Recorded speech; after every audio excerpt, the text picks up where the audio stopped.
Olá, querido aluno, que a paz e a graça do nosso Senhor Jesus esteja sobre a sua vida, sua casa, a sua família e que você esteja gozando de muita paz e alegria.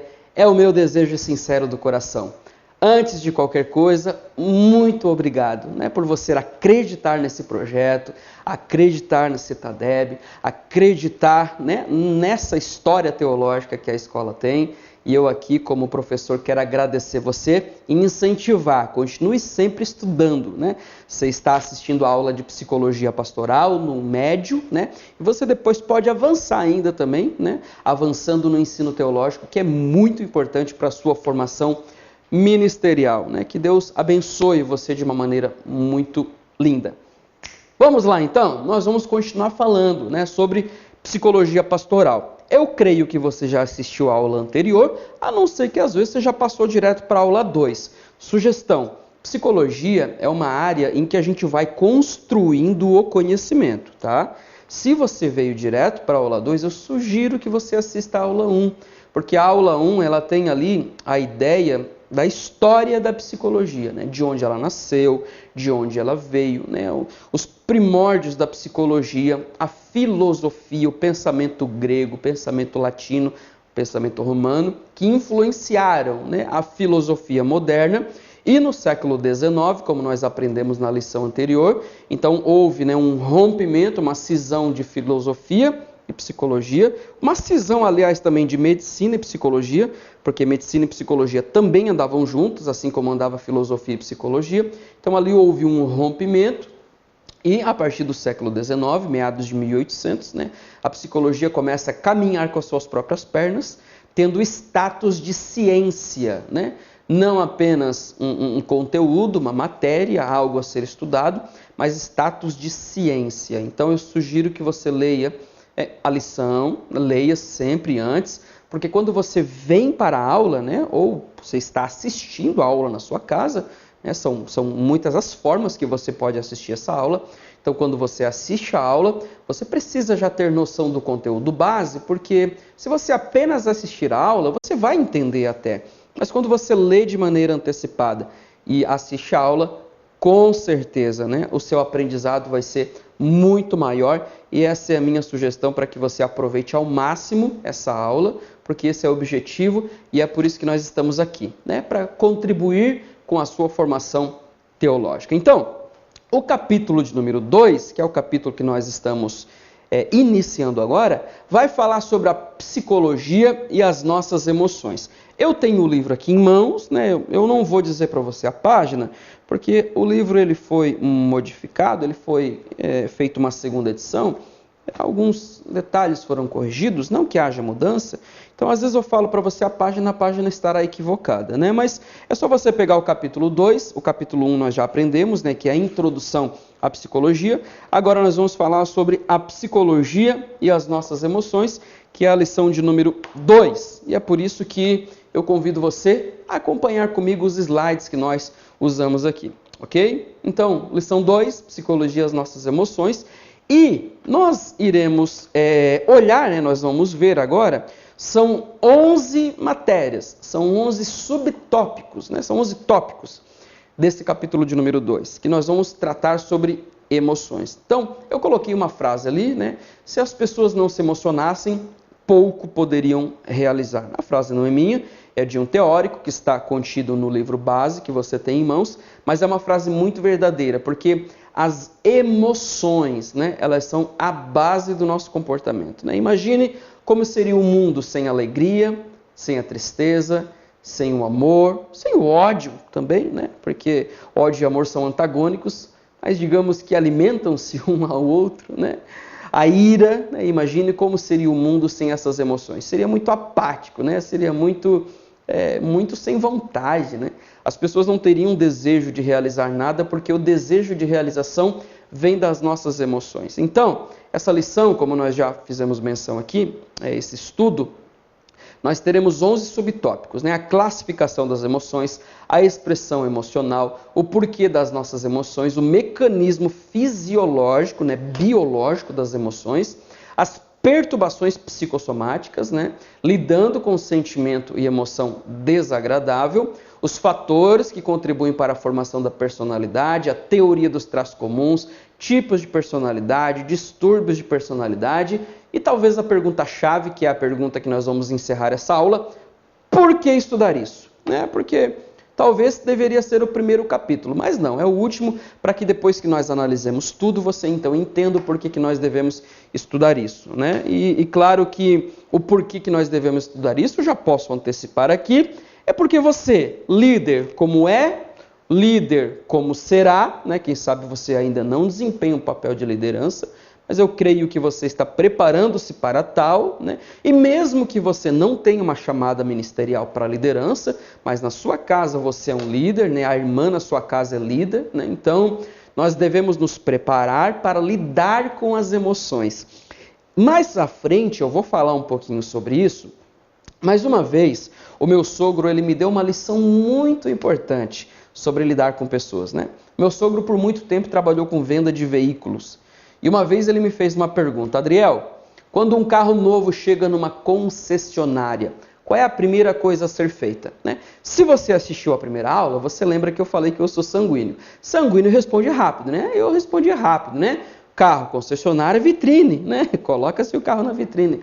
Ele disse: não, a primeira coisa é os vendedores passarem por um treinamento exaustivo. E ele tem toda a razão. Porque quando você chega numa concessionária, por exemplo, para comprar o seu carro novo, em nome de Jesus aqui eu profetizo que você será abençoado, meu irmão, e vai comprar o seu carro novo. Quando você chega na concessionária, o que você vai fazer? Você vai perguntar ao vendedor alguns conceitos básicos, A autonomia desse carro, quantos quilômetros ele faz por litro, qual é a polegada da roda, Se vem steps, não vem, claro que vem step, mas você faz essas perguntas meia boba quando a gente vai comprar alguma coisa, Qual é a capacidade do porta-mala? Quantos litros cabe no porta-mala? Tempo de garantia, Como é que funciona a questão da manutenção básica? A questão da garantia, quanto tempo de garantia eu tenho? Quanto que eu vou gastar depois nas revisões na concessionária? São perguntas básicas. Mas imagine você chegar numa concessionária e o vendedor olhar para você e... eu não sei. Quantos quilômetros faz por litro? Senhor Adriel, eu não sei. Vamos orar aqui eu e você juntos, Quem sabe você pergunta, qual é a capacidade do motor? 1.4, 1.6? Qual é a potência desse motor? Quem sabe o vendedor olhe nos seus olhos e diga, sabe que eu não tinha me preparado para isso? Sejamos sinceros, se o vendedor falar isso para você, você vai ficar desapontado, você vai ficar frustrado, porque é automático nós esperarmos que o vendedor saiba responder essas perguntas. Ok? Isso é básico, Uma pessoa entra numa empresa, por exemplo, ela passa por um treinamento para conhecer a história daquela empresa, os objetivos da empresa, onde a empresa quer chegar, a história da empresa, Você entra numa escola, você conhece a história da escola. São coisas básicas, todos passam por um treinamento. Aí vem a pergunta, se vender um carro é preciso um treinamento, Se entrar numa empresa é preciso conhecer a empresa, por que quando liderar pessoas, os nossos líderes não passam por um treinamento? Você já parou para pensar sobre isso? Nós estamos lidando com pessoas, os maiores valores que nós temos no mundo, Nada do que existe no mundo material, financeiro, carro, casa, empresa, vale-se ao valor de uma alma, A Bíblia fala muito sobre isso. Uma alma vale mais do que o mundo inteiro. Então imagine que para vender um carro, passa-se por um treinamento exaustivo. Por que para liderar pessoas não se passa? Então, eu estou respondendo a sua pergunta, Eu me adiantei aqui já, Mas para você entender, por que nós temos que estudar as emoções das pessoas? Porque justamente nós precisamos conhecê-las, Um bom líder é aquele que conhece as necessidades dos seus liderados. Um bom líder é aquele que conhece o que o seu liderado espera dele como líder, Um bom líder é aquele que conhece as emoções dos seus liderados, sabe lidar com ele nas suas particularidades, porque cada pessoa é um indivíduo específico. Não existem duas pessoas iguais, por mais que sejam gêmeos, Por mais que sejam idênticos, são diferentes, porque lembra o que eu ensinei da psicologia da Gestalt? Por mais que o estímulo seja o mesmo, mas a percepção muda de pessoa para pessoa, E a percepção, ela se dá, em virtude das nossas capacidades inatas, que é o temperamento, mas também se dá pela relação que nós temos com o meio, com a sociedade. Então, relação de meio, capacidade inata, nos faz gerar um tipo de comportamento, nos faz ter essas emoções. Então, por isso que nós devemos estudar as emoções, ok? Vamos lá, então? Na sua lição, no seu livro, você tem ali, primeiro, a classificação das emoções.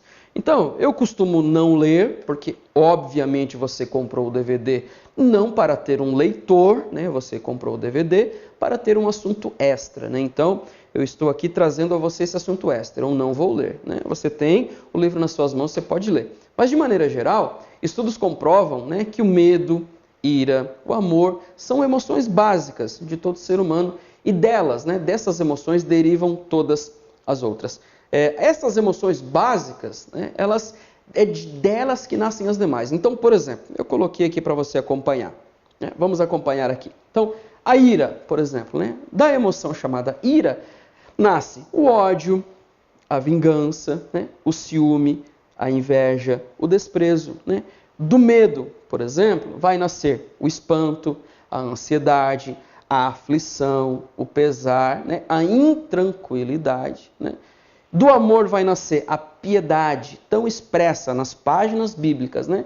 Nasce da piedade. Por que a piedade nasce do amor? Porque esse amor, essa essência do amor é divina que nós temos, né? Então, do amor nasce piedade, nasce a tristeza também. Mas você vai dizer, Adriano, mas a tristeza não deveria ser da ira e do medo? Não. A tristeza nasce do amor justamente pela incompreensão que nós temos, né? Justamente pelas dificuldades de lidar com o amor ou quando o amor às vezes não é correspondido. A afeição, a alegria, por mais que, olha como parece antagônico, né? Alegria e tristeza. Mas por quê? Porque o amor gera alegria, mas essa alegria, quando não satisfeita, ela pode trazer a tristeza. O entusiasmo e até mesmo a excitação sexual, né? Ela também deriva do amor. Então, as emoções, de maneira muito geral, aliás, há teóricos, né, que apenas colocam as emoções como agradáveis e desagradáveis, positivas e negativas, né, como eu coloquei aqui para você. Isso são determinações, né, muito generalistas. Né? As emoções básicas elas são classificadas dessa maneira. Então, o que acontece, né, querido professor? Repetindo aquilo que eu já falei antes. Se não houvesse as emoções, o mundo seria muito sem sal, né? Sem tempero. São as emoções que nos dão o tchan da vida, né? Que nos dão a alegria, que nos dão a tristeza, que nos dão os entusiasmos. Aliás, as emoções elas são tão fortes, né, no nosso intelecto, as emoções são tão fortes na nossa vida, que as emoções elas tanto podem canalizar, né, da forma correta para nos trazer muita felicidade e muita alegria, como também as emoções em forma de energia, elas podem também nos trazer muitas dificuldades e muitos problemas, né? Muitas doenças, por exemplo. Algumas emoções, quando não tratadas, por exemplo, né? Vamos entender aqui. Né? A ira, quando ela não é bem tratada, né? A ira, quando ela não é trabalhada, digamos dessa maneira, não tratada. Quando o indivíduo não consegue lidar com essa ira, um indivíduo que guarda tudo, né? Ele fica muito brabo, ele fica muito irado, mas às vezes ele não tem a capacidade de expressar isso. O seu corpo acaba se tornando o quê? Uma espécie de almoxarifado de veneno, né? Acaba se tornando um recipiente onde esse veneno vai entrando, né? O ódio, a ira, o rancor, o ciúme, isso vai entrando, né? E isso vai causando dentro do nosso corpo uma bomba, né? Prestes a explodir. Nós vamos falar sobre isso depois. Muitas pessoas desencadeiam muitas doenças psicossomáticas. Adriel, o que é psicossomática? Psico, lógica, entendimento, intelectualidade, conforme o grego alma, né? E soma, corpo. Então, muitas pessoas desenvolvem doenças somáticas, né, no corpo, mas que elas são derivadas da mente, do intelecto. Psicossomáticas. Aí, talvez, você que nunca lidou com psicologia, vai dizer, meu Deus do céu, quanta besteira. Irmão, isso não é besteira, são pesquisas científicas, né, que têm demonstrado já isso há muito tempo. E eu vou, ao longo dessa aula, eu não vou dizer que eu vou provar, eu não provo nada aqui. Eu apenas estou contextualizando o estudo da psicologia. Mas eu vou tentar mostrar para você o quanto isso é importante. Né? Num bom português, alguns dizem isso é balela. Não é. Isso é um estudo muito sério que traz muitas consequências quando não entendida para o ser humano, principalmente para nós, né, ministros do Evangelho, líderes, pregadores, pastores, cantores, enfim, pais de família, mães de família. Né? Nós precisamos entender as emoções que nos rodeiam. Ok? Vamos avançar aqui. A expressão emocional. Né? Então, a expressão emocional, como é que funciona? Como é que nós expressamos essa emoção? Porque nós já vimos aqui, né, as emoções que temos. Né? Então, a classificação dessas emoções. Agora vamos ver como é que nós expressamos essas emoções. E a expressão dessas emoções, ela se dá através da face, né? Alguns têm uma face mais redondinha igual a minha, outros uma face mais fininha, mas todos nós expressamos as emoções pela nossa face, pelos nossos gestos e pelas nossas ações. E geralmente pessoas com algum treino, né, elas são capazes de reconhecer as emoções das pessoas que estão ao seu lado, né, os indivíduos, observando essas pessoas. Né? Então eu até coloquei alguns exemplos para vocês aqui.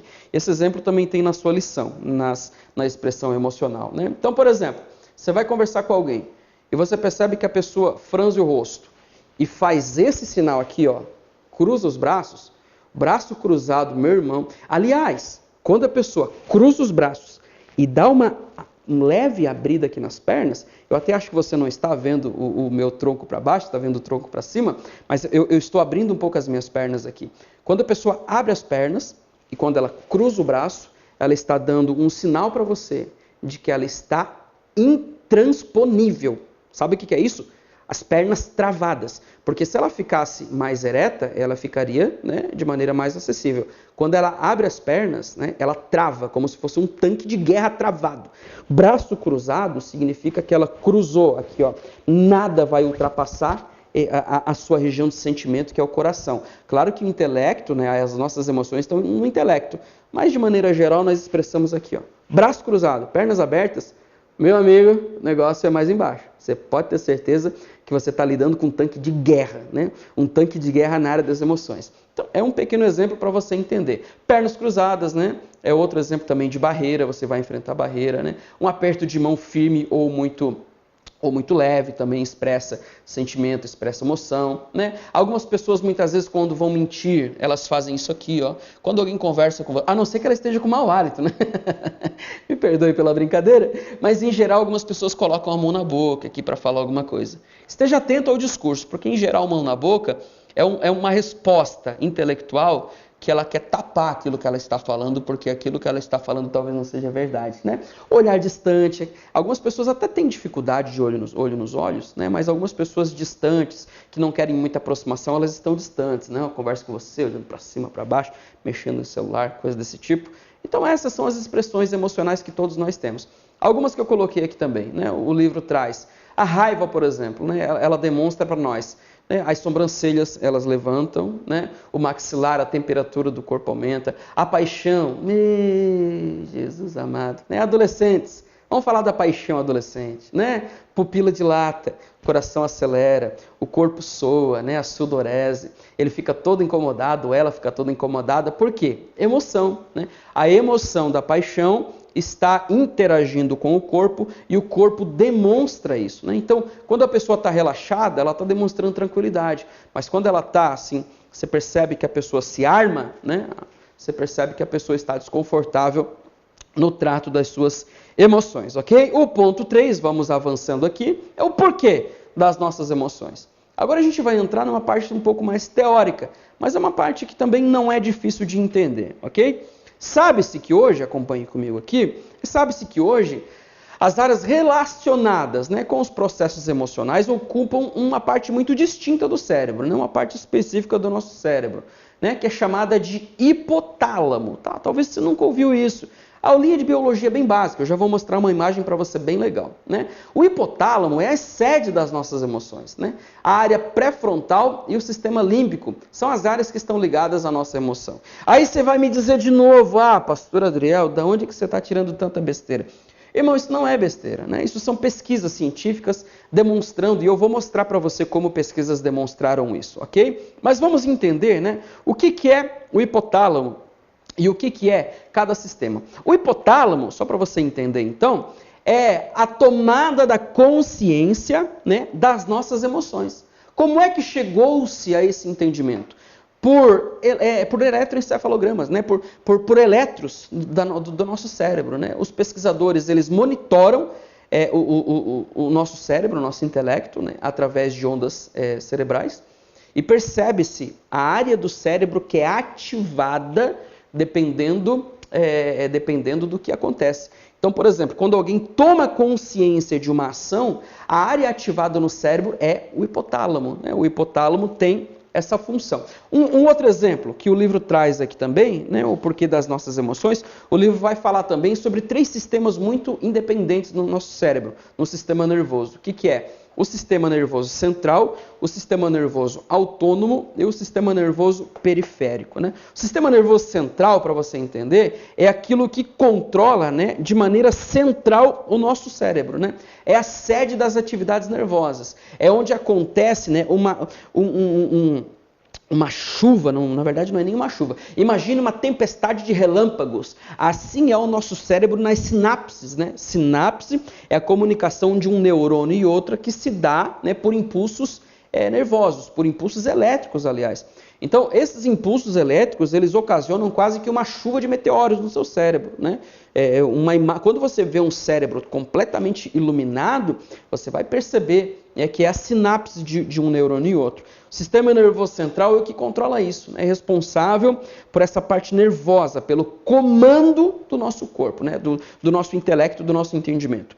Já o sistema nervoso autônomo, por exemplo, é ele que controla, vou dar um exemplo aqui, o sistema digestivo, né? Por exemplo, quando você come, você vai pensar assim, agora o meu estômago vai entrar em ação, né, para que ali os líquidos, né, para que faça ali, né, a produção digestiva de maneira normal, depois vai para o intestino. Você pensa sobre isso? Não, ninguém tem consciência disso. Aliás, né, se você for igual eu, às vezes depois da comida você está até meio olhos fechados, né? Dá uma preguiça, você nem lembra disso, irmão. Por que então que o nosso sistema, né, digestivo, dando um exemplo, por que o nosso sistema digestivo controla isso tudo sozinho? Por causa do sistema nervoso autônomo, né? Ele funciona de maneira autônoma, é ele que regula esses processos, né, que são importantes para a vida, porque se nós não digeríssemos o alimento, não teria vida, né? Não teria energia para essa vida.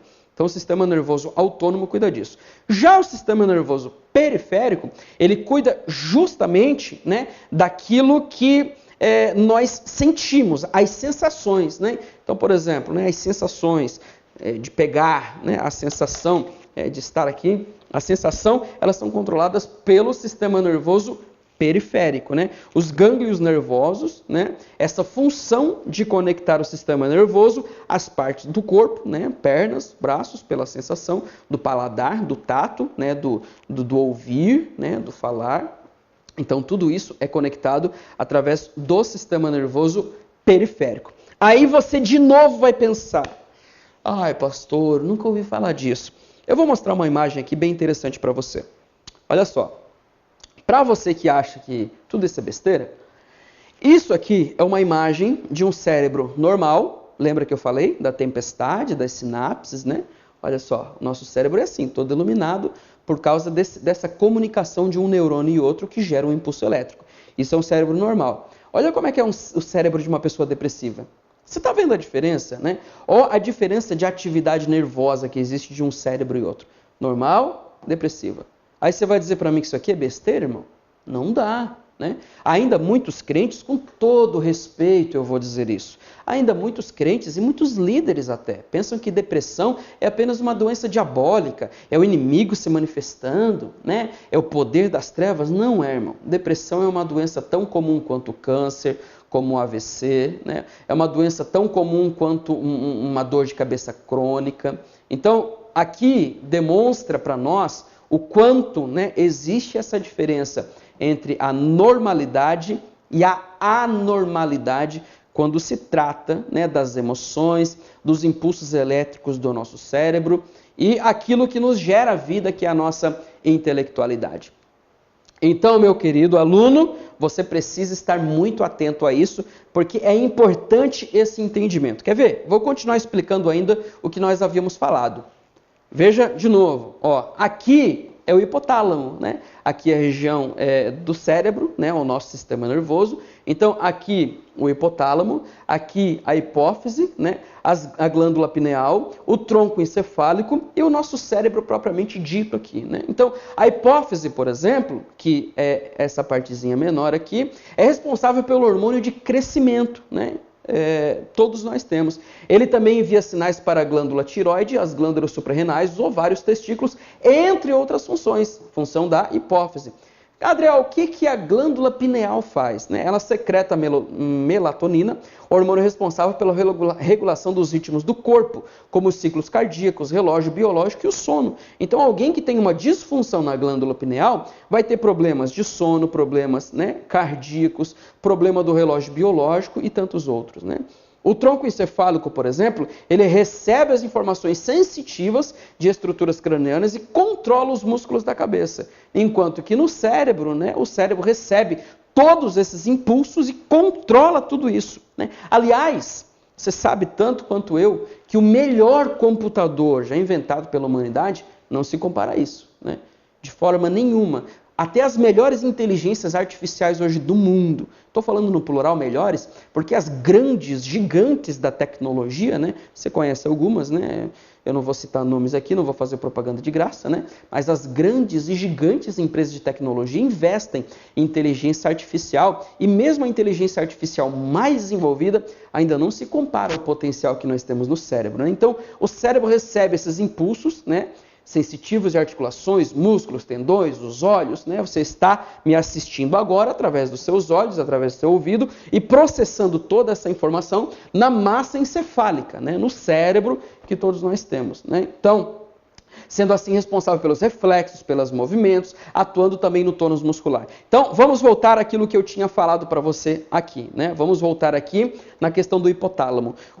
A tomada da consciência das nossas emoções, ela se dá nesse pequeno órgão, não chega a ser um órgão, né? Mas nesse pequeno sistema aqui, o hipotálamo, né? Então, pesquisadores perceberam, isso através de exames laboratoriais, que o hipotálamo ele emitia sinais, né, que demonstravam a tomada da consciência.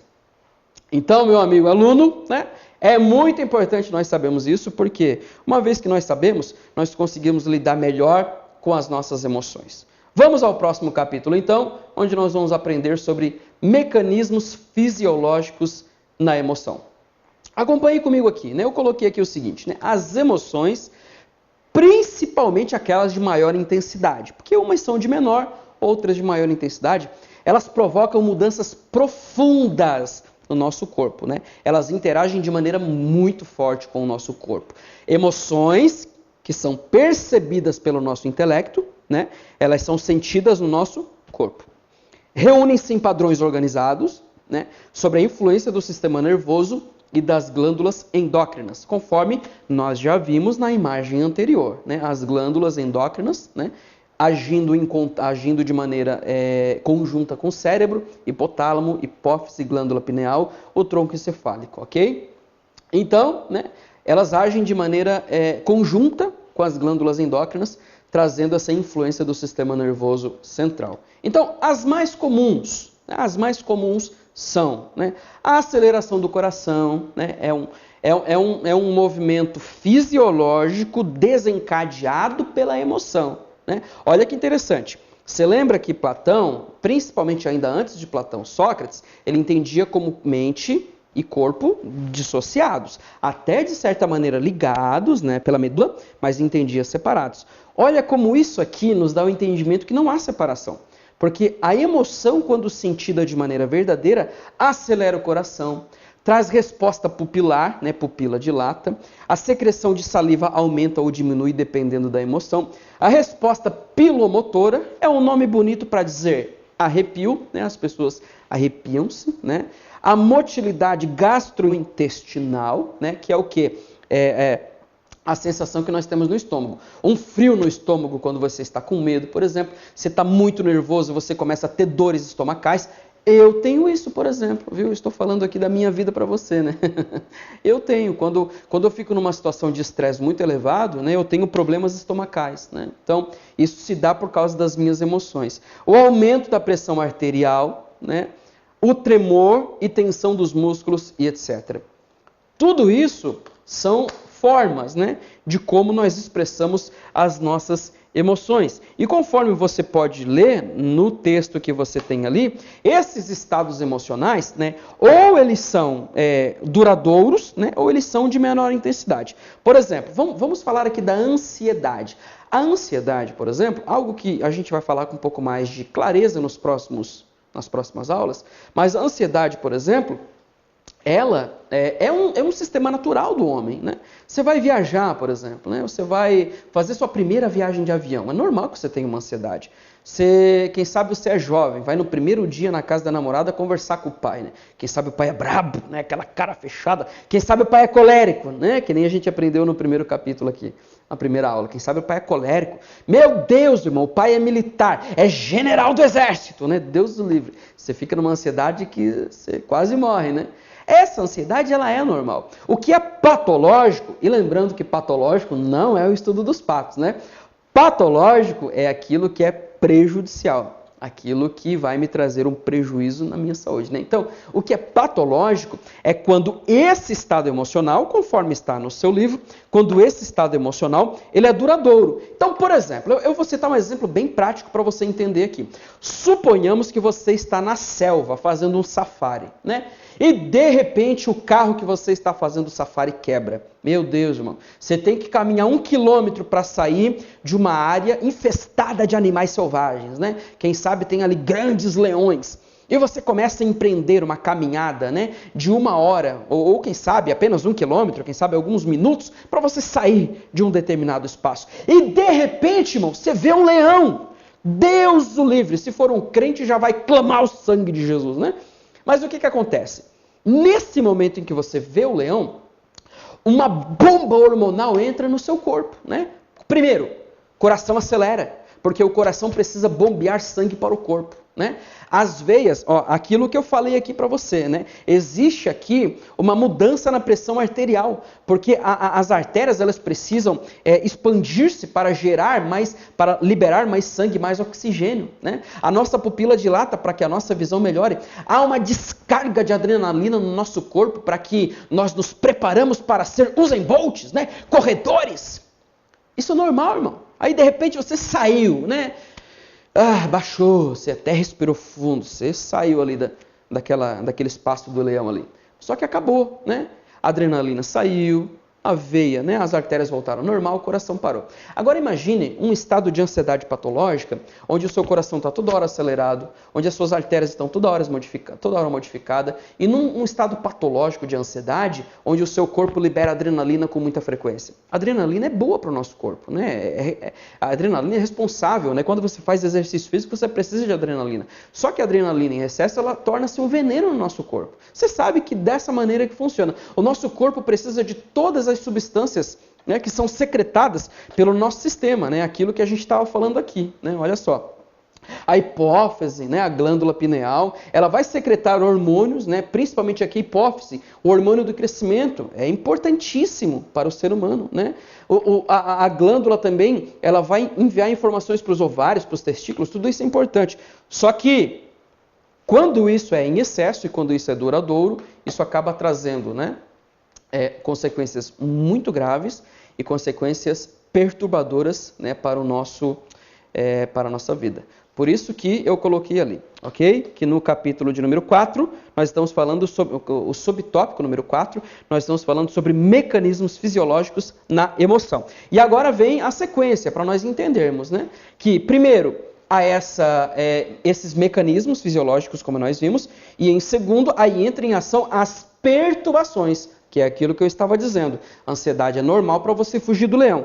Entenda pelo exemplo do leão. Você foge do leão, mas aquele nível de ansiedade cai, né? Agora, quando esse nível de ansiedade persiste, aí é complicado, né? Aí, como eu coloquei ali, né, numa situação de medo, é normal nós termos medo. Agora, quando esse medo é excessivo, ele pode se tornar uma fobia, né?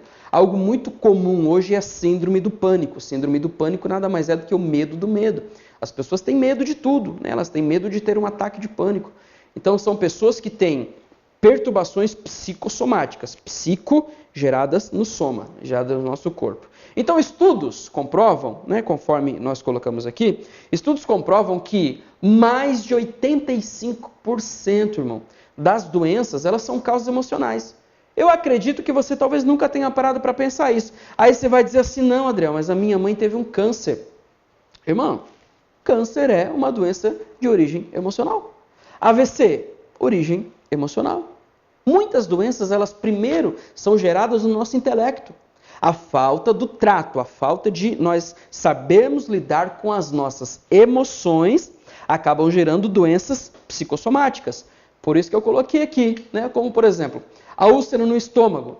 A úlcera nada mais é do que a falta do trato das nossas emoções. Porque a parede do nosso estômago ela é repleta de vasos sanguíneos, né? Então, quando nós estamos em um estado emocional patológico, ocorre que essa parede, né, esses vasos sanguíneos, muitas vezes eles não são irrigados da maneira correta e isso acaba trazendo o quê? Úlceras, problemas digestivos. O câncer da mesma maneira. Lembra que eu citei um exemplo para você aqui? Deixa eu até voltar para você entender bem, tá? Deixa eu voltar aqui para você ter noção bem do que eu estou falando aqui, ó. Quando nós falamos aqui, por exemplo, da ira, né? Alguém que guarda ódio, sente um sentimento de vingança, é muito ciumento. Irmão, por favor, você sabe que eu estou falando da igreja, irmão. Você sabe que na igreja tem isso. Não deveria ser, mas infelizmente tem. Muitos irmãos que têm ódio, guardam vingança, né? O pastor não convidou ele para pregar no dia tal, ficou bravo, irmão. Você não deu o Pai do Senhor? Oh, o irmão não deu o Pai do Senhor. Muitas vezes ele sente ciúme, inveja, despreza o irmão, ódio. E deixa eu ensinar algo para você ainda. O veneno, né? O veneno, quem vai absorver ele é você. O ódio é um veneno que quem toma é quem sente, irmão.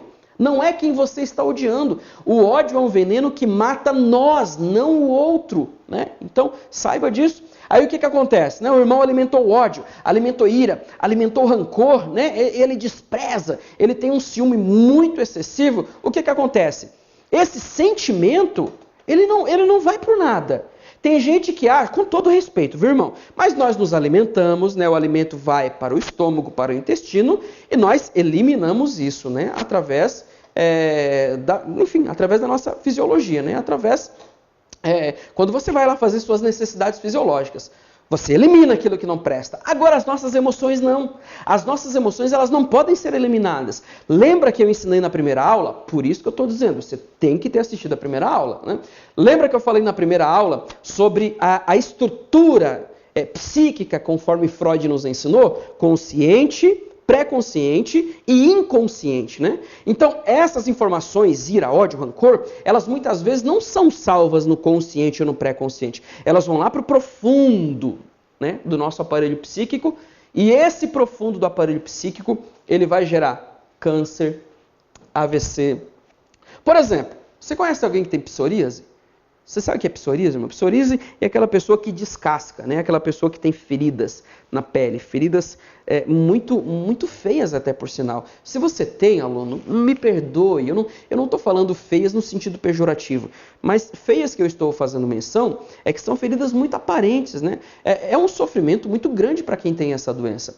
A psoríase, ela está ligada, muitas vezes não, ela é um problema emocional, né? Pessoas muito ansiosas, pessoas que têm problema em lidar com as suas emoções, muitas vezes desencadeiam isso como? Através da psoríase, alergias. Porque a emoção, irmão, ela tem que sair do corpo de alguma maneira. Ela precisa ser liberada de alguma maneira, né? Tem pessoas, por exemplo, que liberam as suas emoções nas suas atitudes, né? Tem irmãos que eu fico bravo com tudo, né? De certa maneira, irmão, até ainda bem que esses irmãos são assim, porque eles liberam as suas emoções. Claro que liberar as emoções também não deve ser a qualquer lugar e a todo momento, né? Você não vai sair por aí xingando o irmão, né? Porque tem gente que eu acho engraçado, né? É crente na igreja, mas quando vai pro trânsito, meu irmão, parece um demonhado lá, me perdoe pelo que eu estou falando. Mas chega no trânsito, ele xinga todo mundo, ele fica brabo, não pode dar uma cortada nele. Deus o livre, irmão. Né? De certo modo, veja bem, eu não estou incentivando você a fazer isso.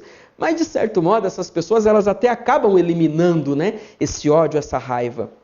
Porque não sabem tratá-lo, né? Aquele que engole tudo, né? Briga, fica quietinho, engole, isso de alguma maneira vai sair. Isso sai através do quê? Alergia, psoríase, câncer, úlcera no estômago, problemas respiratórios, né? São muito fortes também, problemas respiratórios, por problemas emocionais, tanto que quando você está ansioso, chateado ou triste, você não sente um aperto aqui no peito? Isso é normal. Por quê, irmão? Porque a emoção, ela traz essa sensação de falta de ar. Isso é evidente. Eu creio que você já passou por isso, né? A gente respira fundo, parece que está abafado, né? Porque justamente as emoções, ela traz, né, uma carga muito pesada. Problemas na coluna, né? Por exemplo, Claro que não estou generalizando, né? A psicologia nunca generaliza porque, como eu já fiz menção, muitas pessoas elas percebem o mundo de maneira diferente. Mas quando você vê alguém, por exemplo, que tem uma sobrecarga muito grande, alguém que tem muita responsabilidade, mas muita mesmo, irmão, e às vezes ela não sabe lidar com essa sobrecarga, ela começa a desenvolver problemas na coluna. Aí você vai dizer, ah não, André, agora tu extrapolou. Agora você está falando besteira. Não estou, irmão. São pesquisas científicas demonstrando isso. Conforme eu já falei aqui na primeira aula, a psicologia haitiana, que é a psicologia que estuda, a linha da psicologia haitiana, que estuda justamente essa questão da energia corporal, ela tem demonstrado isso por muitas pesquisas. Pessoas que têm uma sobrecarga muito grande, que têm uma responsabilidade grande e não sabem lidar. Porque a questão é a seguinte, não é todo mundo que tem responsabilidade que vai desencadear problema na coluna. Não é isso. São pessoas que não sabem lidar com o peso que elas têm. Isso acaba desencadeando problemas de coluna. Claro que, né, irmão? Claro que você pode, quem sabe, ter trabalhado a vida toda de pedreiro, né? Baixando, levantando, pegando peso e tal. Você vai ter problema de coluna. Mas alguns problemas de coluna eles são desencadeados por problemas psicossomáticos, né? Psicossoma, né? Emoção agindo no nosso corpo. E obesidade também não deixa de ser, né? Porque a obesidade muitas vezes é desencadeada por ansiedade, né? Pessoas que não conseguem lidar com o alimento. Porque para muitas pessoas o alimento é apenas alimento. Alimento é apenas para alimentar-se. Para outras não, alimento é fuga, né? Alimento é a saciez da frustração. Pessoas estão frustradas, vão lá comer. Estão brabas, vão lá comer. Estão ansiosas, vão lá comer. E acaba desempenhando o quê? Problemas de ansiedade. Acho que ficou bem claro, né? Tem na sua lição aí problemas psicossomáticos. Vamos para o 6 agora. Lidando com os sentimentos e essas emoções desagradáveis, né? Então, quando nós não sabemos lidar com essas emoções e com esses sentimentos, né? Nós muitas vezes desenvolvemos fobias, né? O que é fobia, Adriel? Fobia nada mais é do que medo. É o medo de um sentimento desagradável que exerce uma grande influência entre nós, seres humanos, entre o indivíduo, né? Então, pessoas tornam-se fóbicas, né? Elas tornam-se medrosas. E, em geral, irmão, o medo é adquirido, tá? O medo, ele não é inato. Apesar de que o ser humano já nasce, né, com predisposição, mas o medo é inato. Nós aprendemos a ter medo. E eu até coloquei aqui, né, o velho do saco, famosa história da criança, né? Você fica quietinho aí, você não faz bagunça, senão o velho do saco vai vir pegar você. Pais que abusam demais disso acabam criando uma certa aversão da criança para pessoas idosas. Às vezes você não entende, né? Ah, o meu filho tem medo de pessoas mais idosas. Mas é claro, irmão. Você fica assustando ele, dizendo para ele que se ele não ficar quietinho, o velho do saco vem pegar ele, né? O bicho papão, você fica quietinho aí, senão o bicho papão te pega. Se torna um adulto que tem medo de escuro, irmão. Eu não estou exagerando, estou falando a verdade. Não é porque intelectualmente essa pessoa tem medo. Ai, meu Deus, o bicho-papão vai me pegar. Não, não é a questão do bicho-papão. Mas é o medo que foi impregnado nessa pessoa enquanto criança com relação ao escuro, com relação ao desconhecido. Porque o escuro nada mais é do que o desconhecido, né? O ambiente aqui, por exemplo, do estúdio está bem iluminado. Agora, num ambiente escuro, é um ambiente desconhecido, você não conhece. E muitas pessoas têm medo desse desconhecido, e esse medo, em geral, é adquirido pela educação dos pais. Nós vamos falar sobre isso na próxima aula, capítulo 3, né? Então, esse medo é adquirido. Então, essas fobias, elas são esses medos, né? Quando nós não lidamos com as nossas emoções de maneira adequada, quando nós geramos essas emoções desagradáveis, nós geramos as fobias, né? E o que é a fobia? É o medo, conforme eu já fiz menção. Então, o em geral, né, é adquirido conforme eu já fiz menção. Aí tem algumas fobias ali que servem como exemplo, né? Está aqui no capítulo de número 6 da sua lição, do seu livro, né? Então, por exemplo, existe ali a fobia social, né? O medo.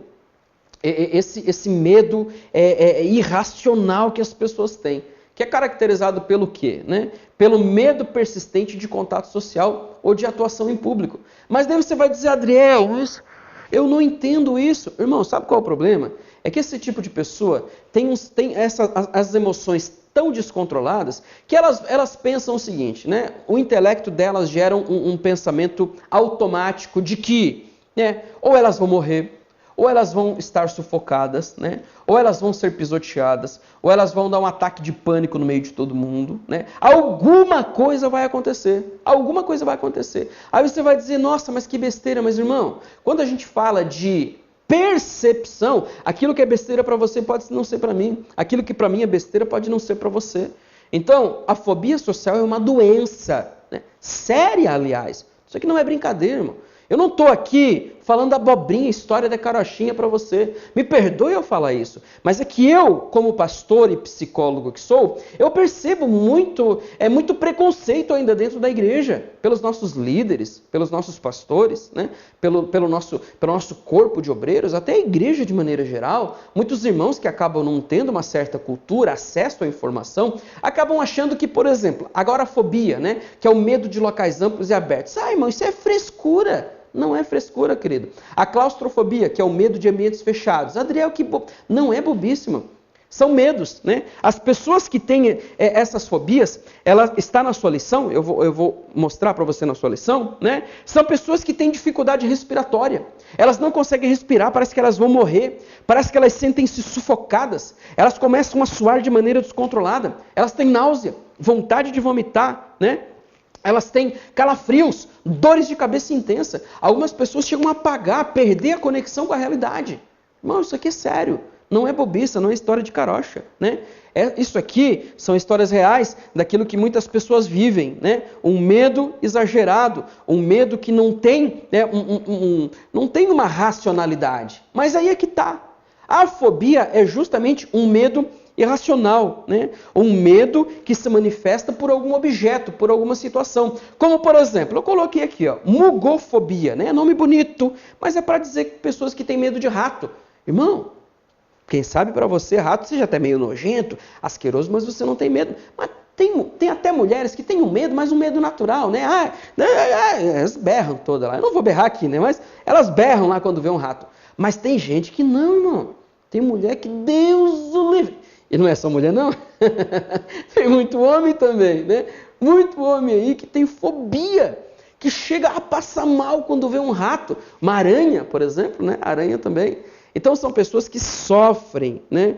Que têm dificuldade respiratória, reação de sufocamento, sudorese, né? Elas têm uma dor de cabeça muito grande, sofrem calafrios, né? E pessoas que precisam lidar com essas emoções. A pergunta é, como é que elas vão lidar com isso? Né? Primeiro, elas precisam reconhecer que isso é real, está no seu livro, tá? Eu estou aqui falando algo que está no livro. Primeiro, é preciso reconhecer que isso é real, não é besteira, não é brincadeira.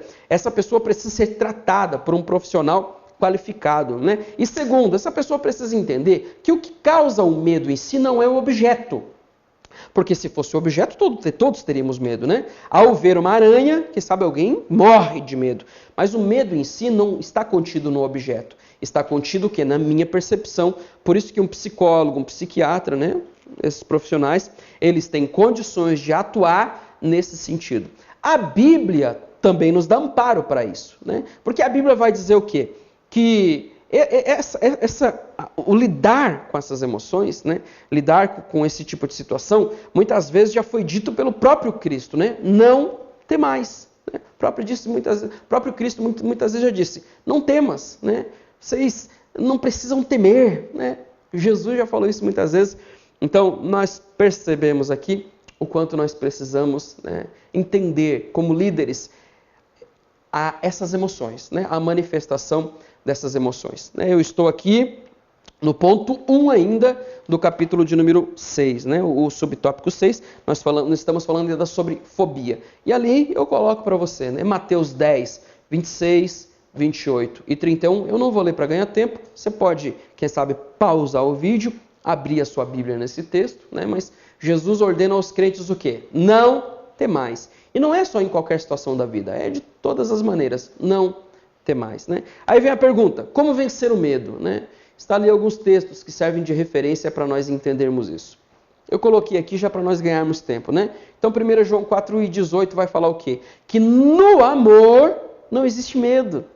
Olha que interessante. No amor de Cristo não existe medo. Antes, o perfeito amor lança fora o medo, né? Ora, o medo produz tormento, que é o que essas pessoas que têm esse tipo de fobia aqui, elas vivem, né? Elas vivem atormentadas com esse tipo de medo. Mas o apóstolo do amor estava dizendo o quê? O medo produz tormento, logo aquele que teme não é aperfeiçoado no amor. Então nós devemos viver no amor, porque o amor não produz medo, né? E por que não recebestes o espírito da escravidão para viverdes outras vezes atormentado? Paulo estava dizendo à igreja de Roma, né? Vocês não receberam o espírito de escravidão, muito pelo contrário. A carta que Paulo escreveu a Roma é quase que um quinto evangelho. Teólogos a comparam a um quinto evangelho, né? Mateus, Marcos, Lucas e João, os 4 evangelhos, né? Compara-se, não estou dizendo que é, mas a carta aos Romanos compara-se a quase que um quinto evangelho, onde do capítulo de número 1 ao capítulo de número 11, você vai ver que Paulo trata justamente desse ponto central de Cristo, a liberdade proporcionada em Cristo. Então, se em Cristo nós temos liberdade, se em Cristo nós somos salvos, então significa que nós não temos um espírito de escravidão. Nós não podemos viver atormentados, né? Amarrados por esse medo. Pelo contrário, nós devemos viver liberdade em Cristo Jesus, ok? Vamos avançar, né? Porque nós precisamos ver alguns detalhes aqui ainda. E nós vamos agora à ansiedade, que está como ponto 2 ali na sua lição, ok? Então, a ansiedade também é uma manifestação, né, desses sentimentos e dessas emoções desagradáveis. Como eu já fiz menção para você, né, eu já fiz aqui um exemplo da ansiedade, falando ali do leão, né, da fuga do leão, onde a ansiedade pode ser algo natural, é natural, na verdade, a ansiedade, mas quando ela se torna excessiva, ela se torna patológica. Por isso que eu coloquei, né, que a experiência subjetiva de uma tensão desagradável e a inquietação que acompanha um conflito ou ameaça psíquica. Isso é ansiedade, né? Uma experiência subjetiva, uma tensão que muitas vezes é desagradável e uma inquietação que acompanha o quê? Um conflito psíquico, né? Então eu coloquei aqui, né, a nossa geração hoje é uma geração micro-ondas, que é tudo na mão, tudo na hora, né? Nós não temos paciência para esperar uma página abrir no nosso smartphone. Eu não sei se você é assim, né? Eu sou, confesso, né, com todas as letras, quando você vai abrir uma página no Facebook, uma página, enfim, no seu smartphone, você vai abrir um vídeo no YouTube, se demora 10 segundos, irmão, você já fica nervoso. E não vem querer me olhar com cara feia, não, porque eu sei que você também fica bravo com essas coisas, né? Às vezes, se demora 5 segundos, a gente já fica bravo. Que conta comigo? 1, 2, 3. Irmão, no quarto segundo você já está vendo se a internet está boa ou não. Não é verdade? Muitas vezes a gente vai lá, reinicia o modem. Tem que reiniciar o modem para ver se a internet está legal ou se não está. Por quê? Porque nós temos uma ansiedade natural, né? Que essa ansiedade natural, quando patológica, se torna excessiva, que é esses casos que eu estou falando. Então nós vivemos hoje uma geração sobrecarregada, uma geração micro-ondas, que é tudo no agora, que é tudo no já, não tem paciência, né? Pessoas que pensam que a vida é igual fazer miojo, 3 minutos no micro-ondas, está pronto, não. A vida não é assim, irmão. Jovens que entram no mercado de trabalho, já no primeiro dia querem ser chefes, né? Se formou hoje na faculdade, amanhã no mercado de trabalho, quer ter salário milionário? Não é assim que funciona. A vida tem estágios, né? Por exemplo, jovens que quando começam a pregar, acham que terão agendas pelo Brasil todo, grandes pregadores, né? Ou então um obreiro, quando você convida, quem sabe você é pastor, você convida um obreiro para fazer parte da função ministerial, ele acha que já será o pastor da igreja. Não, irmão. A igreja, o ministério, a chamada de Deus nas nossas vidas passa por um estágio, né? Não é dessa maneira excessiva e rápida como nós queremos ter. Então, quando nós vivemos nessa sobrecarga, né? Nessa agitação dessa vida maluca, nós estamos o quê? Vivendo emoções desagradáveis através da ansiedade, sobrecarregando o nosso organismo. Por isso que eu coloquei ali, né? Provocando somatização. Somatização o que é? É o peso, né? Somatização são as doenças que serão geradas no nosso corpo, né? Gerando sintomas como palpitações, né? Dores, né? Cefaleias, que são dores de cabeça muito intensa, nervosismo, irritabilidade, que é um ponto muito forte dessa geração atual. Uma geração muito irritada, mano. Uma geração que não tem paciência de nada, não quer esperar nada, né? Uma geração com insônia ou sonolência. Cada vez mais adolescentes estão dormindo ou menos ou dormindo mais, né? Isso difere de indivíduo para indivíduo. Depressão, aliás, depressão, você lembra a imagem que eu mostrei para você, né? De um cérebro normal e de um cérebro depressivo. A depressão é o mal do nosso século, né? A ansiedade também, mas a depressão é o mal do século. Estima-se que nos próximos anos, né? quase que 1/3 da população mundial vai ter algum sintoma de depressão, ou leve ou moderado, né? ou muito grave. Porque todos nós estamos vivendo um estilo de vida muito ansioso, né? Aí agora nós vamos trazer para o viés bíblico, né? O que é a ansiedade? Na verdade, a ansiedade, quanto patológica, ela não deixa de ser, né, uma mensagem. Que mensagem, pastor? A mensagem de que nós não confiamos em Deus. Infelizmente, né? Eu coloquei aqui alguns textos e eu queria que você acompanhasse comigo, né? Então, por exemplo, a ansiedade, quando patológica, ela rouba a fé do crente. Porque quando eu tenho uma ansiedade excessiva, né, quando eu estou dizendo o seguinte, ó Senhor, eu não confio em você, porque eu estou extremamente incomodado com alguma coisa que vai acontecer. Você está dizendo isso para o Espírito Santo, né? Por isso que algumas pessoas chegam a um ponto de pensar, Deus me abandonou, né? O Espírito Santo não está mais comigo. Quer ver? Vamos ler Mateus 28 e 20, só para nós termos noção do que esse texto fala. Abra sua Bíblia comigo. Mateus 28 e 20. Eu quero fazer menção desse texto bíblico só para nós entendermos a importância de nós analisarmos, né, a questão da ansiedade sobre o viés teológico, né, o viés bíblico, aquilo que o próprio Cristo nos fala, né, no livro de Mateus, estou abrindo aqui, né, Mateus, capítulo de número 28 e o versículo de número 20, né? Olha só. Ensinando-os a observar todas as coisas que eu vos tenho mandado. Jesus estava falando da grande comissão. Agora vem a frase importante. Eis que estou convosco todos os dias. Irmão, quem está falando isso é Jesus. Eis que estou convosco todos os dias. Não é só nos dias bons, em todos. Então, quando nós estamos desesperados, quando nós estamos extremamente ansiosos, né, quando nós estamos passando por alguma dificuldade, Jesus está conosco. Filipenses 4,19. Abre aí para você ver também o que esse texto vai falar, né? O que Paulo fala quando escreveu a igreja de Filipos. Né? Olha o que Paulo vai dizer. O meu Deus, né, o meu Deus, suprirá, não é talvez, suprirá todas as vossas necessidades, segundo a riqueza na glória em Cristo Jesus. É uma coisa muito imperativa, é um texto muito claro, né? O meu Deus suprirá todas as vossas necessidades. Eu não vou ler Mateus 6,25, porque o texto de Mateus 6,25 é quando Jesus estava, né, discursando o discurso, né, o sermão do monte, você conhece. E Jesus a todo momento, não estáis ansiosos, né, não andais ansiosos por coisa alguma, né?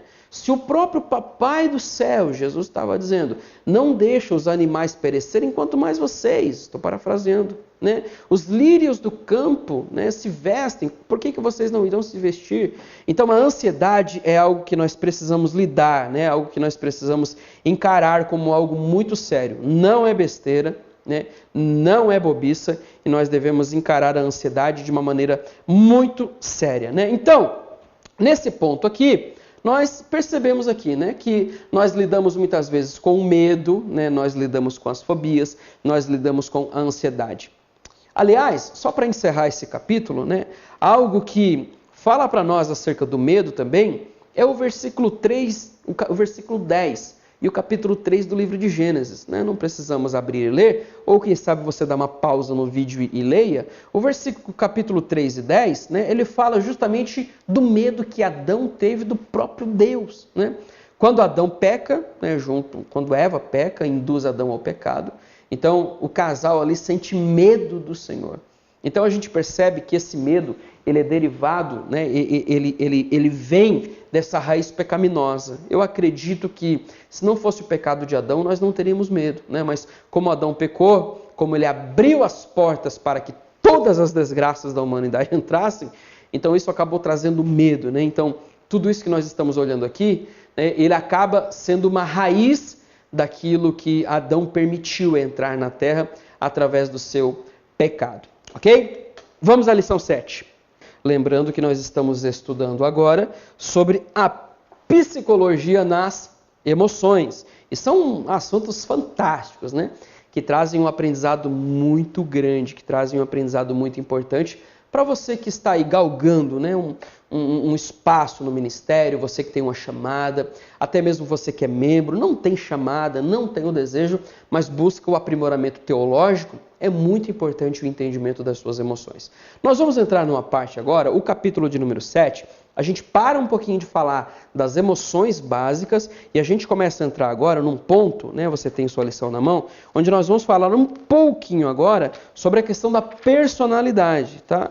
Claro que está ligada diretamente também à questão das emoções, mas nós vamos falar agora mais relacionado à personalidade, né? Então, eu vou trazer aqui um estudo.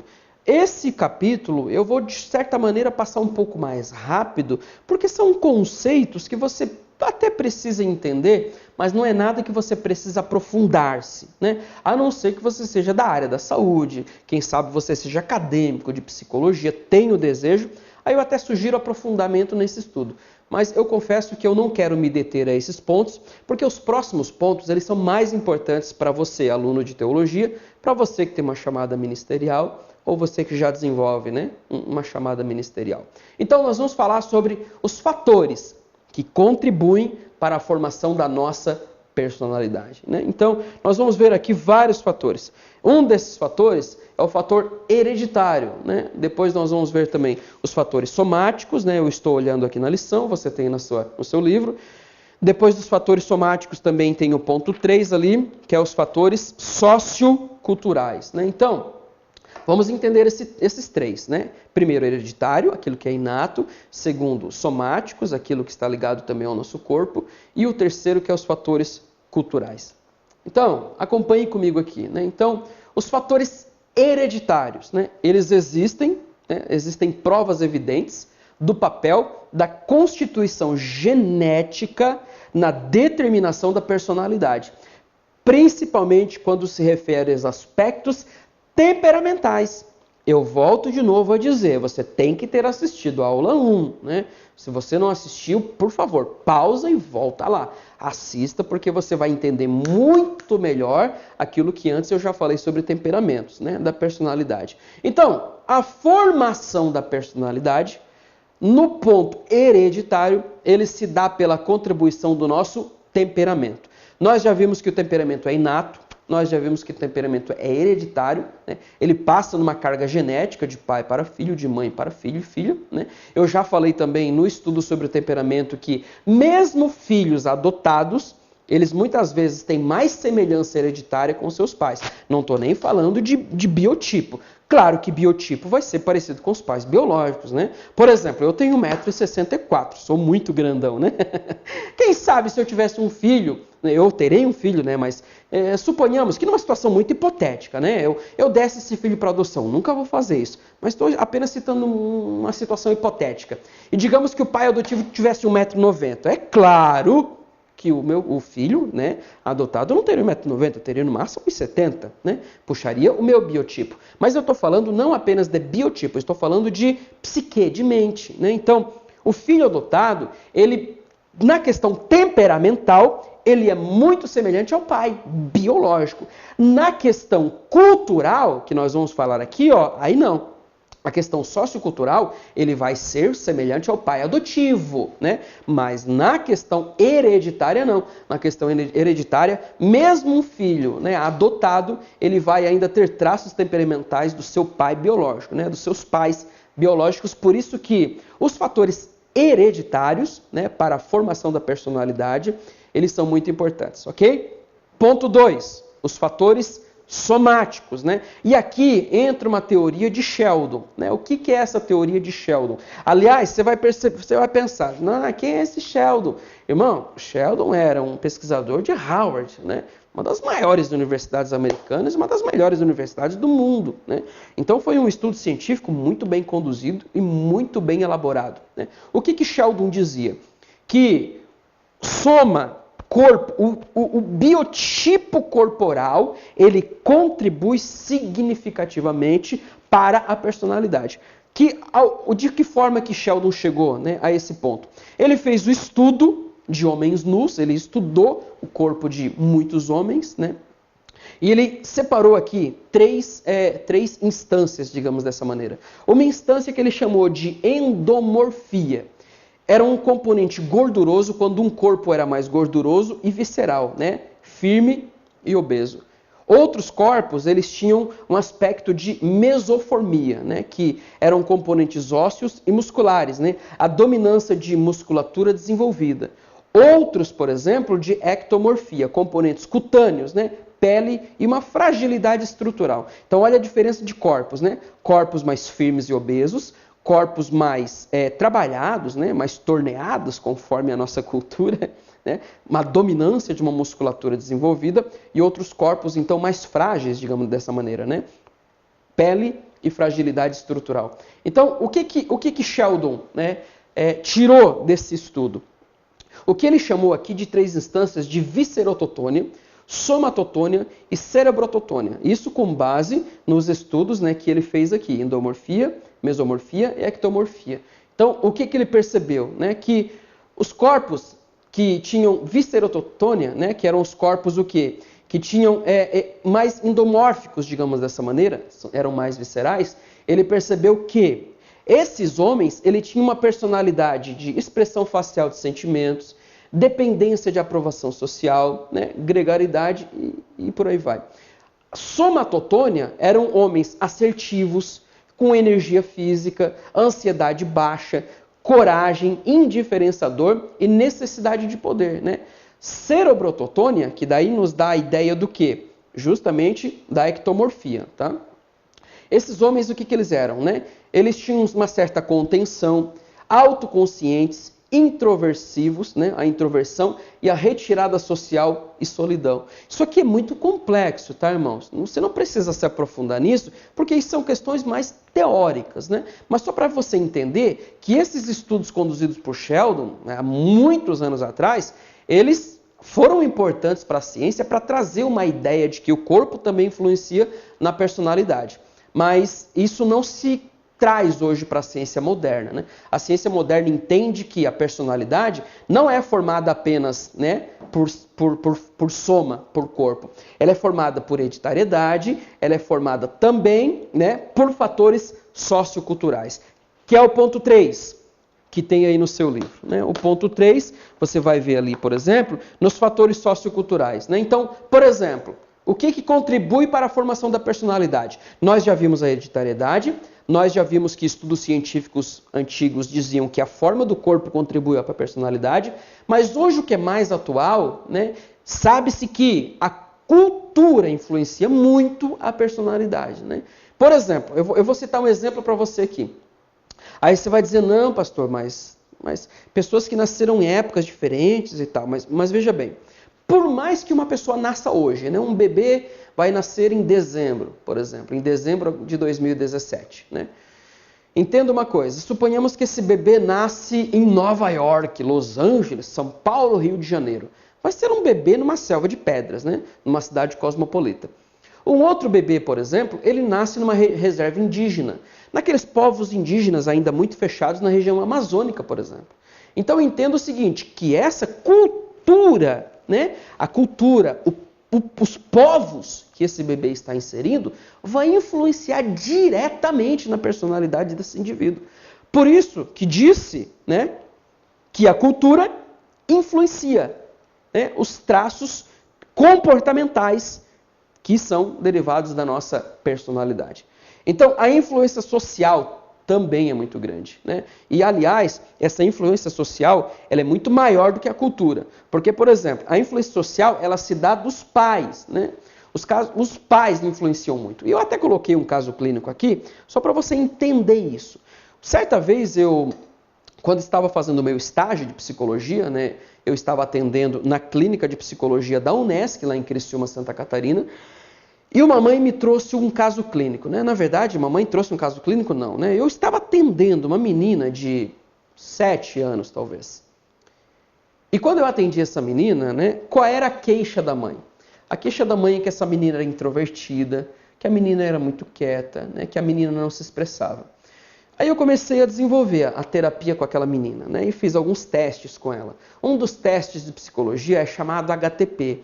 é um teste onde a criança, né, ou o adulto vai desenhar uma casa, né, vai desenhar uma pessoa, vai desenhar uma árvore e vai desenhar uma família.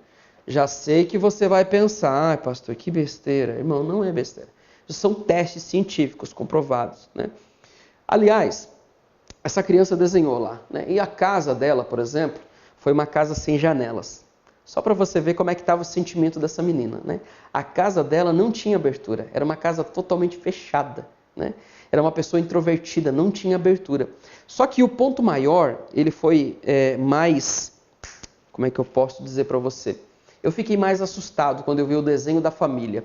Ela desenhou papai, ela desenhou mamãe, desenhou o irmão e desenhou o cachorro. Sabe de quem que ela esqueceu?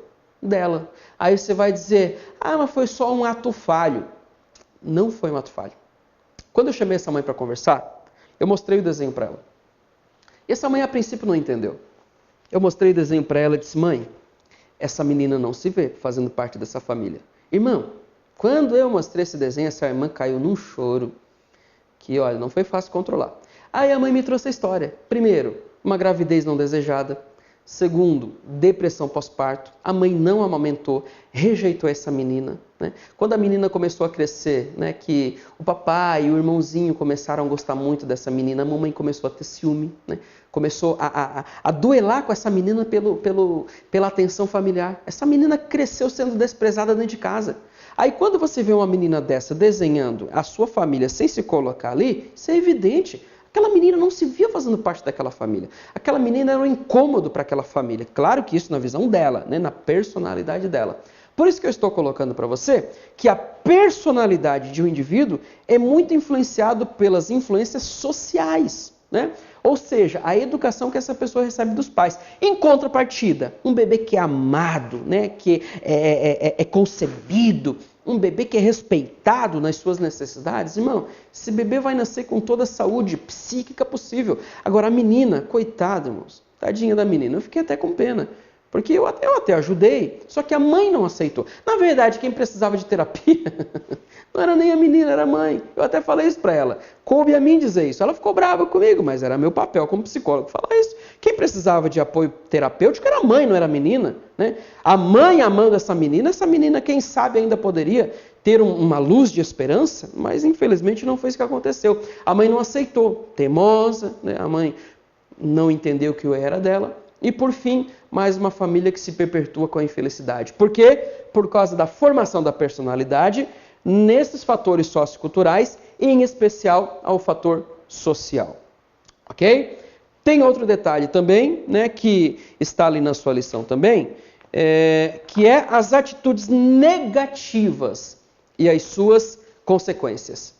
Nós já vimos, né, ali as influências sociais, a influência cultural. Agora vamos entender um pouquinho ali também sobre as atitudes negativas e as suas consequências, né? Só para nós entendermos aquilo que eu já tenho falado.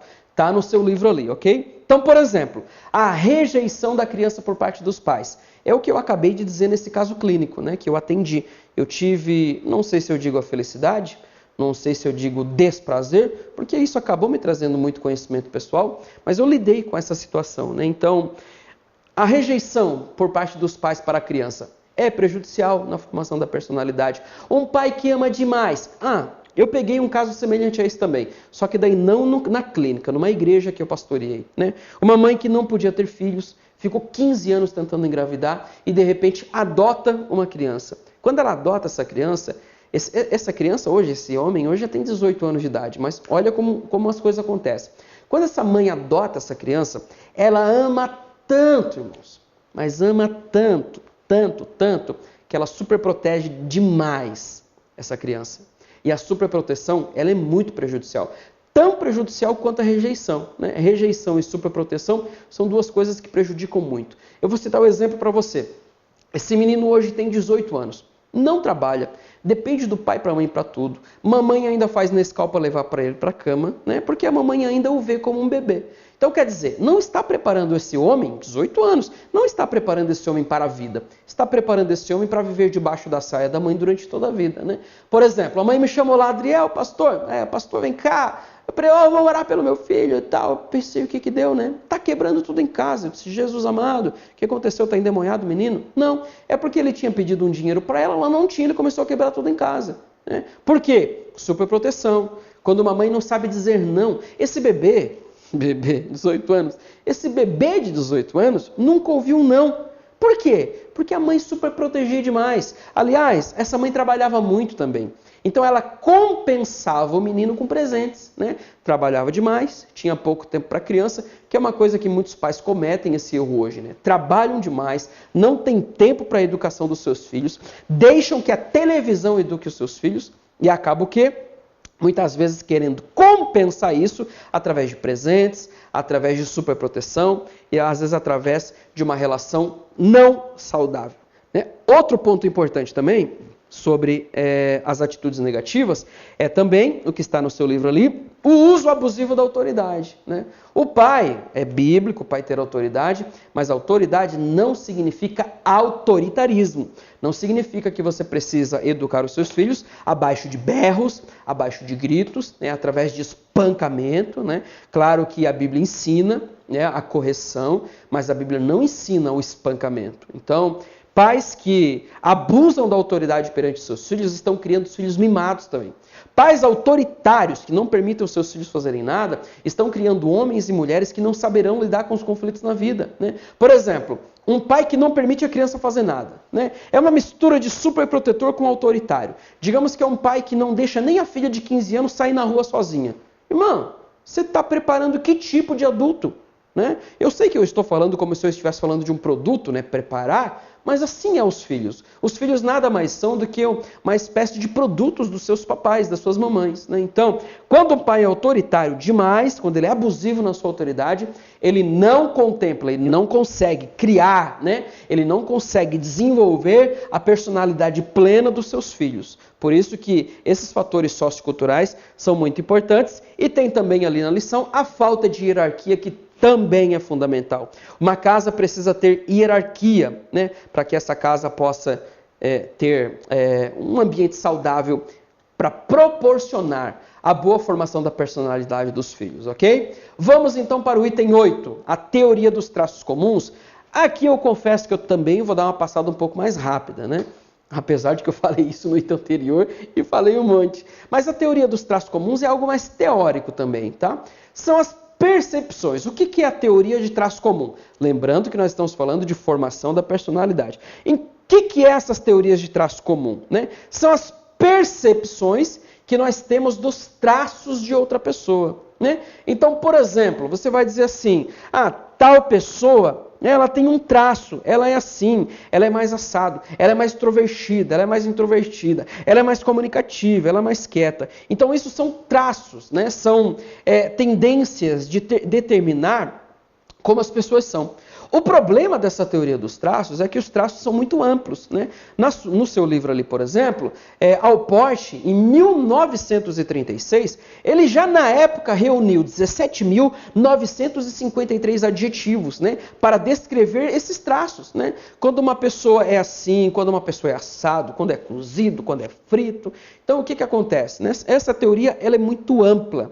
Por isso que essa teoria dos traços ela é importante até para trazer uma ideia da personalidade, mas acaba não sendo uma teoria que a gente possa se apegar nela. Né? Então, tem a teoria dos traços e hábitos, por exemplo. Né? O que é traço e hábito? É uma criança escovando o dente, por exemplo. Né? A criança vai escovar o dente, ela escova 1, 2, 3, 4. Torna-se hábito. Depois esse hábito torna um traço. Né? Por exemplo, um traço é o quê? Essa pessoa é higiênica. Essa ideia de pessoa higiênica nasce de um hábito, por isso que eu coloquei ali, né? Uma criança, então, escovando o seu dente. E um traço, né, e a atitude é a diferença da finalidade. Né? Então, por exemplo, quando uma atitude ela é diferente da finalidade do ato. Então, esse traço e atitude, ele também traz para nós uma ideia. Né? Sempre tem um objeto como referência.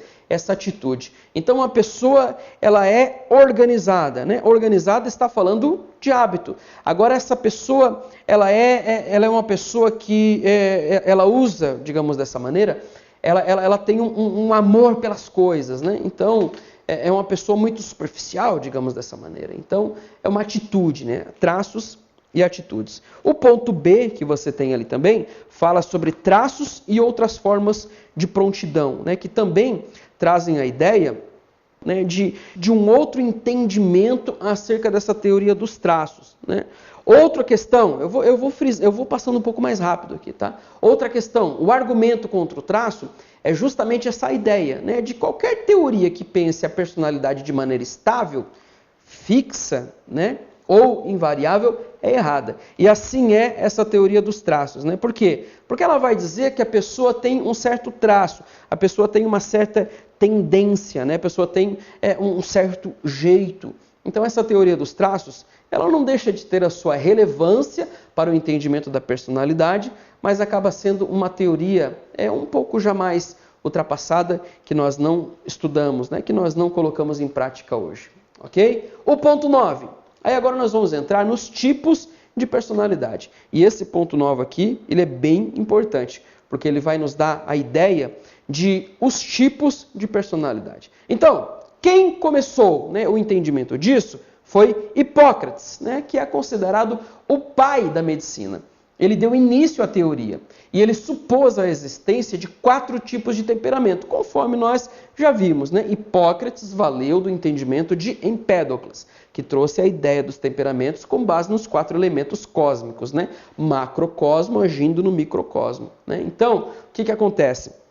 Esses tipos de personalidade, conforme está ali na sua lição, né? Eles podem ser 3 tipos de personalidade, né? Na verdade, ali até traz alguns a mais, mas os principais são 3. Por exemplo, os tipos empíricos de personalidade. O que é os tipos empíricos? É a doutrina que supõe que uma personalidade ela é inteiramente colocada dentro de um tipo, né? Como um traço comum superior. Aí nós voltamos na questão do traço de personalidade, né? Tal pessoa é um tipo, tal pessoa é assim, né? Tal pessoa é assado.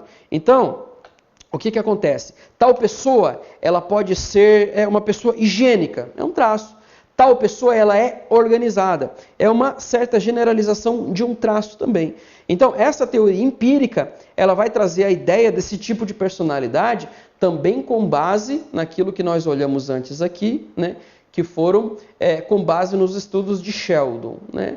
Esses traços que são muito importantes para o entendimento da personalidade humana, né? Depois dos tipos empíricos, vem os tipos ideais, trazendo também essa ideia de tipos de personalidade. Os tipos ideais, eles são mais genéricos, eles são mais amplos, né? Então, os tipos de personalidade ideal, conforme você vai acompanhar na sua tela, são os tipos, por exemplo, ele é um tipo teórico, né?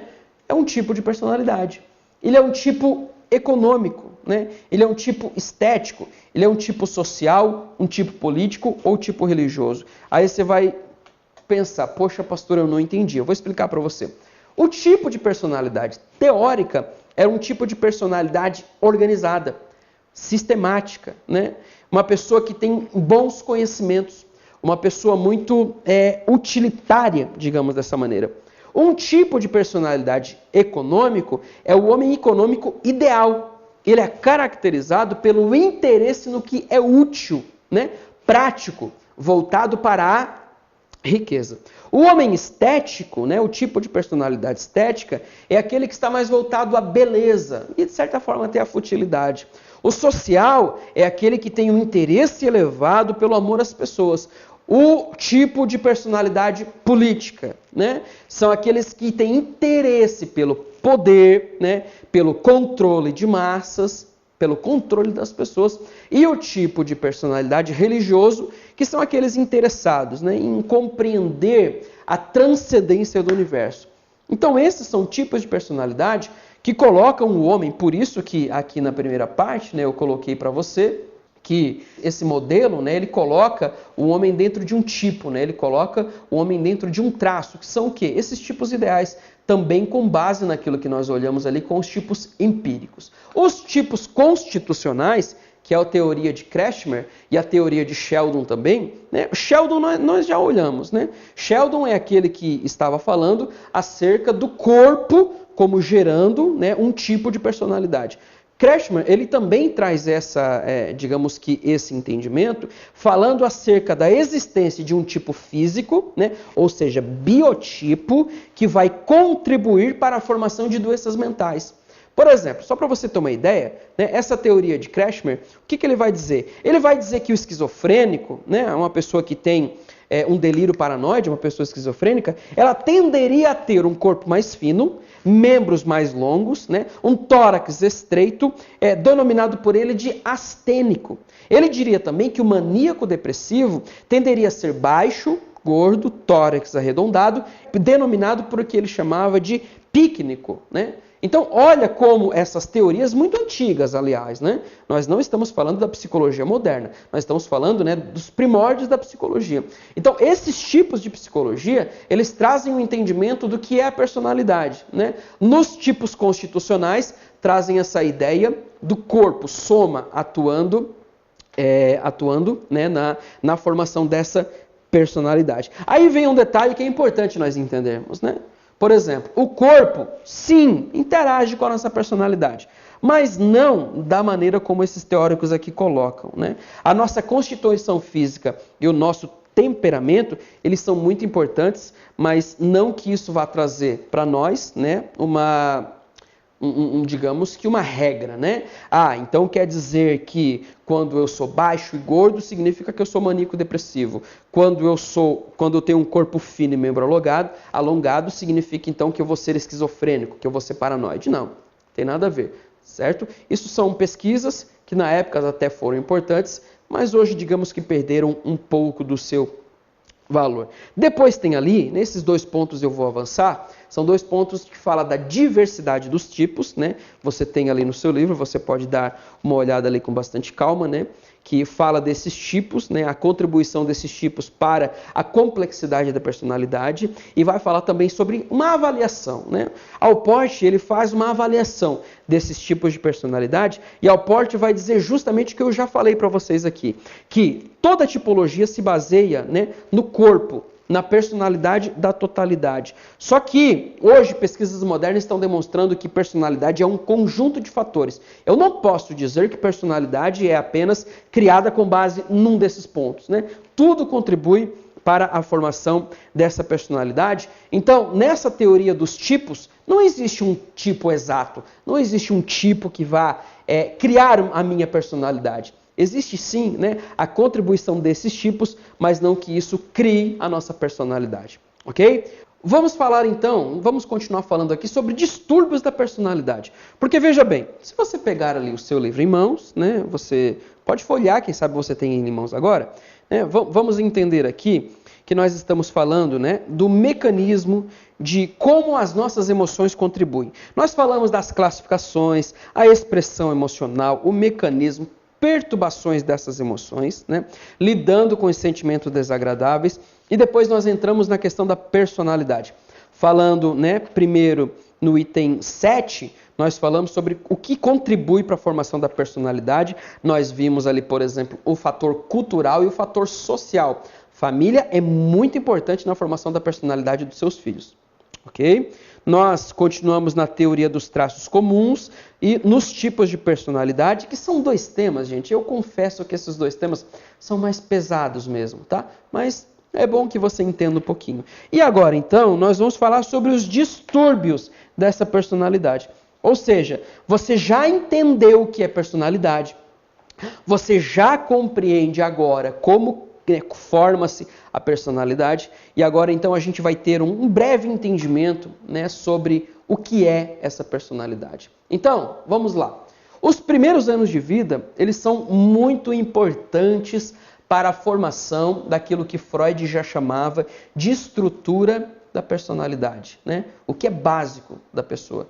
Freud vai falar o quê? Que essa personalidade, ela é formada, né, por 3 principais instâncias e de ego-superego, que aliás eu já fiz menção disso, mas de maneira bem rápida vamos lembrar sobre isso, né? O id, o cavalo indomável, né? Um cavalo selvagem. O ego, o nosso eu, né? O nosso entendimento, a nossa consciência, enquanto que o superego é o freio do cavalo, né? Então, o id é os nossos desejos, né? É aquilo que de mais rudimentar rudimentar existe na natureza psíquica?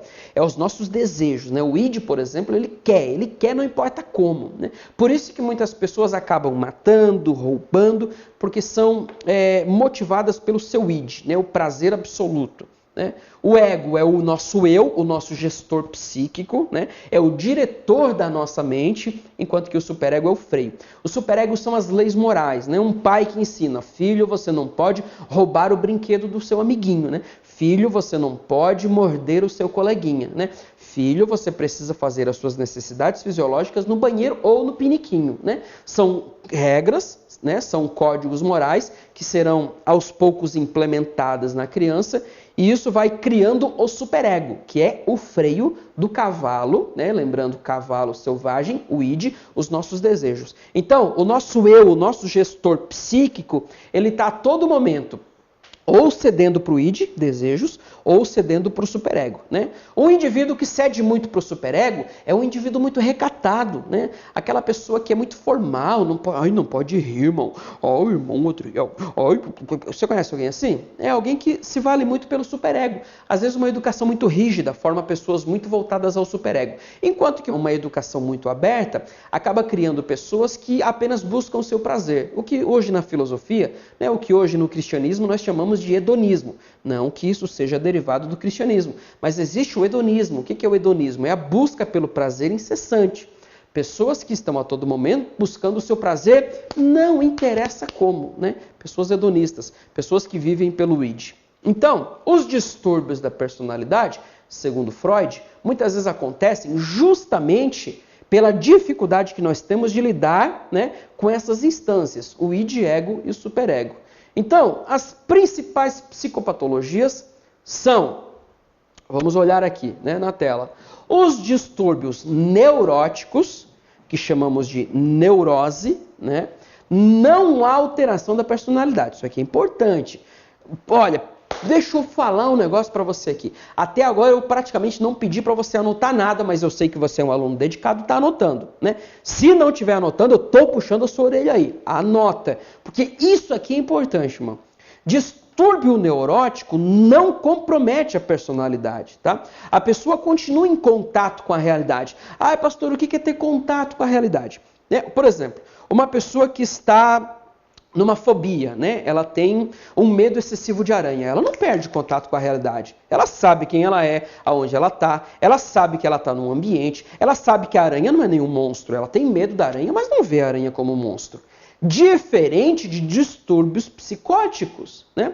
Claro que distúrbio psicótico, a gente vai ver isso, a psicose ela pode ser derivada não apenas de uma condição psicopatológica, ela pode ser desencadeada pelo uso de droga, por exemplo, né? Um usuário em crack vai ver uma aranha, vai achar que é um dinossauro, vai achar que ali é um rinoceronte, ela vê um cachorro, vai achar que é um leão. Então, o psicótico, ele perde o contato com a realidade. Ele perde essa realidade da vida, que eu e você temos, né? Enquanto que o neurótico não. O neurótico é só um obsessivo compulsivo.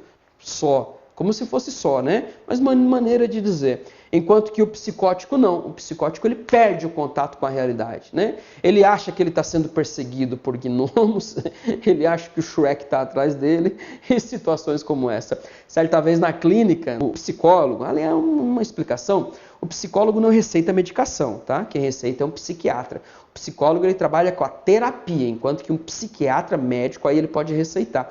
E uma vez a gente estava na clínica e chegou lá um paciente doidão. Qual era a história dele? Que o Shrek e a Fiona estavam atrás dele. Então você vê como esse paciente perdeu o contato com a realidade. O que é isso? Psicose, não é neurose. Neurose, contato com a realidade. Psicose, perde-se o contato com a realidade. E além disso, ainda tem as disposições psíquicas anormais, né?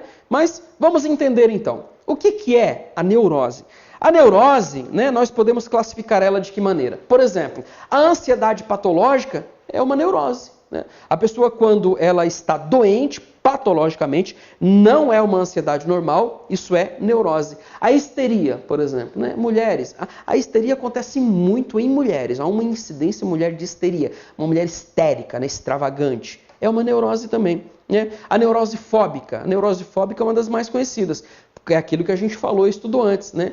O medo excessivo, principalmente com relação a questão da síndrome do pânico, pessoas que têm um pânico, né? Tem medo excessivo, tem medo de ter medo, né? Outra bem conhecida, o que que é? É a neurose obsessiva compulsiva. Essa aqui é conhecidíssima, todo mundo conhece. Alguém diz assim, você é obsessivo, você é compulsivo. Isso é neurose, é uma doença psicológica, é um distúrbio de personalidade. A questão, como eu já expliquei, como está na tela, é que a neurose, né, ela não perde o contato com a realidade. Por exemplo, uma pessoa que tem uma obsessão por limpeza, né? Ela limpa a casa, limpa a casa, limpa a casa, limpa a casa, limpa a casa, limpa a casa. Veio uma visita.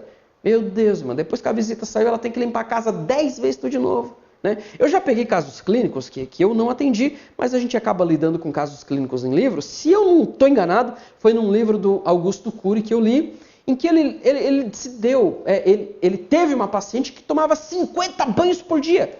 Ela tomava banho, saiu do banho, se encharcava não, né? Ela se enxugava com a toalha. Só que de repente ela olhava a toalha, ai meu Deus, essa toalha tá suja, ia pro banho de novo.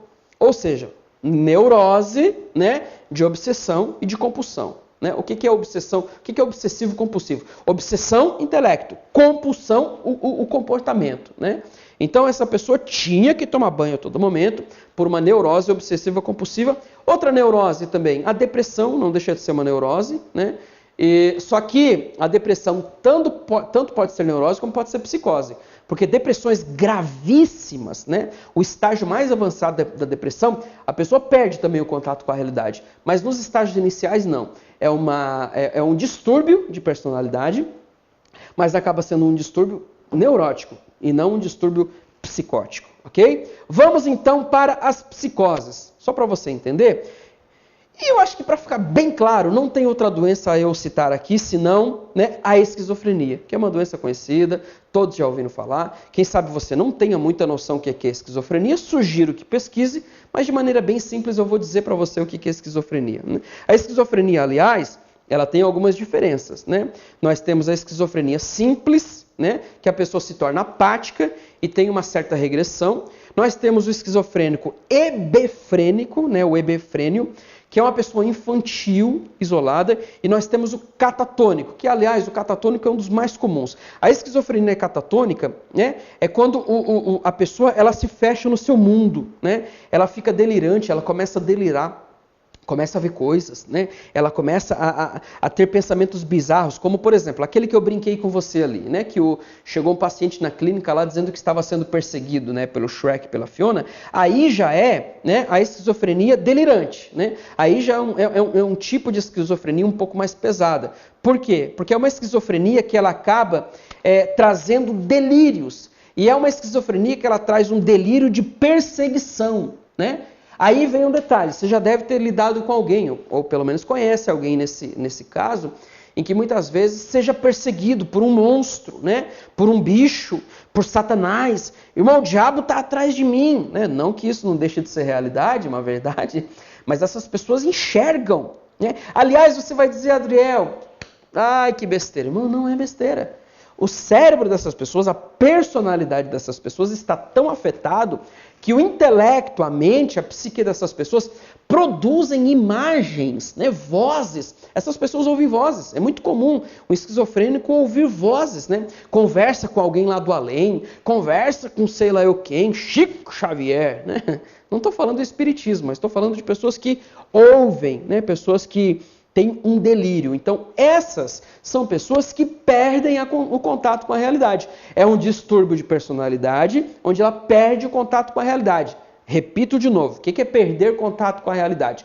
É você sair de si, né? É não ter o contato de onde você está, quem você é, né? É não ter a realidade de que quem está do lado do seu lado é um cachorro, não é um dinossauro, né? Não é um leão. Enquanto que pessoas psicóticas, elas perdem, né, essa ideia da realidade. Elas perdem, né, o contato com a realidade. E outro tema que tem também ali, né, na sua lição, é a psicose afetiva, né, que está ali também. Os distúrbios neuróticos, como eu já falei, os distúrbios psicóticos, né, que vem da esquizofrenia, mas além da esquizofrenia, no distúrbio psicótico, pode ser também a psicose afetiva, né, e a psicose também vinda de epilepsia, de convulsões. Então, por exemplo, quando o indivíduo tem convulsões, ele pode também ter uma psicose, né? Ele pode também perder o contato com a realidade. E psicose afetiva, como eu estou colocando para você aqui, é aquilo que eu falei, uma depressão gravíssima, né? Ela pode fazer com que a pessoa perca a realidade. Ela não é esquizofrênica, né? Não é porque ela perdeu o contato com a realidade que é esquizofrênica. Pode ser aqui uma depressão, né? Uma psicose afetiva. Ok? O ponto 2, olha aqui. Psicoses exógenas, né? Aí volta aquilo que eu falei. Tóxicas, né? Infecciosas, traumáticas ou organo cerebral. Então, por exemplo, tóxicas. Aqui entra o álcool, né? Pessoas que abusam de álcool e que veem vozes, né? Pessoas que usam drogas, né? Vê bichos, vê gnomo. Me perdoe aqui pela risada, mas é comum um usuário de drogas, ele vê gnomo, né? Sei lá de onde que vem esses gnomos, deve ser Satanás aí, mas eles veem muito gnomo por quê? Por causa dessa psicose exógenas, né? Ocasionada por drogas. A infecciosa são infecções que também podem trazer delírio. Por exemplo, alguém que tem uma febre muito elevada, né? Confesso que eu até nem sei qual é o limite de elevação dessa febre. Eu vou exagerar aqui, numa febre de 40 graus, a pessoa começa a delirar. Então esse delírio não vem por uma esquizofrenia, não vem por uma psicose afetiva, mas ela vem por algo externo, né? Uma infecção. Traumas, quando alguém entra também no acidente, um traumatismo craniano, quando bate a cabeça, perde o contato com a realidade, também é um distúrbio psicótico. E as psicoses psicógenas, né? Aí são estados alterados do cérebro. Quando há uma descompensação hormonal e a pessoa, né, acaba tendo ali, então, uma psicose psicógena, né? Uma psicose relacionada a causas psicógenas, né? Aí é onde entra aquilo que eu falei para você, que é a situação ali de uma disposição anormal do nosso cérebro. E o ponto 3, que é aquilo que eu estava falando, né? Tem também as disposições psíquicas anormais, que é a variação do existir humano. Então, por exemplo, alguém pode estar muito introspectivo, né?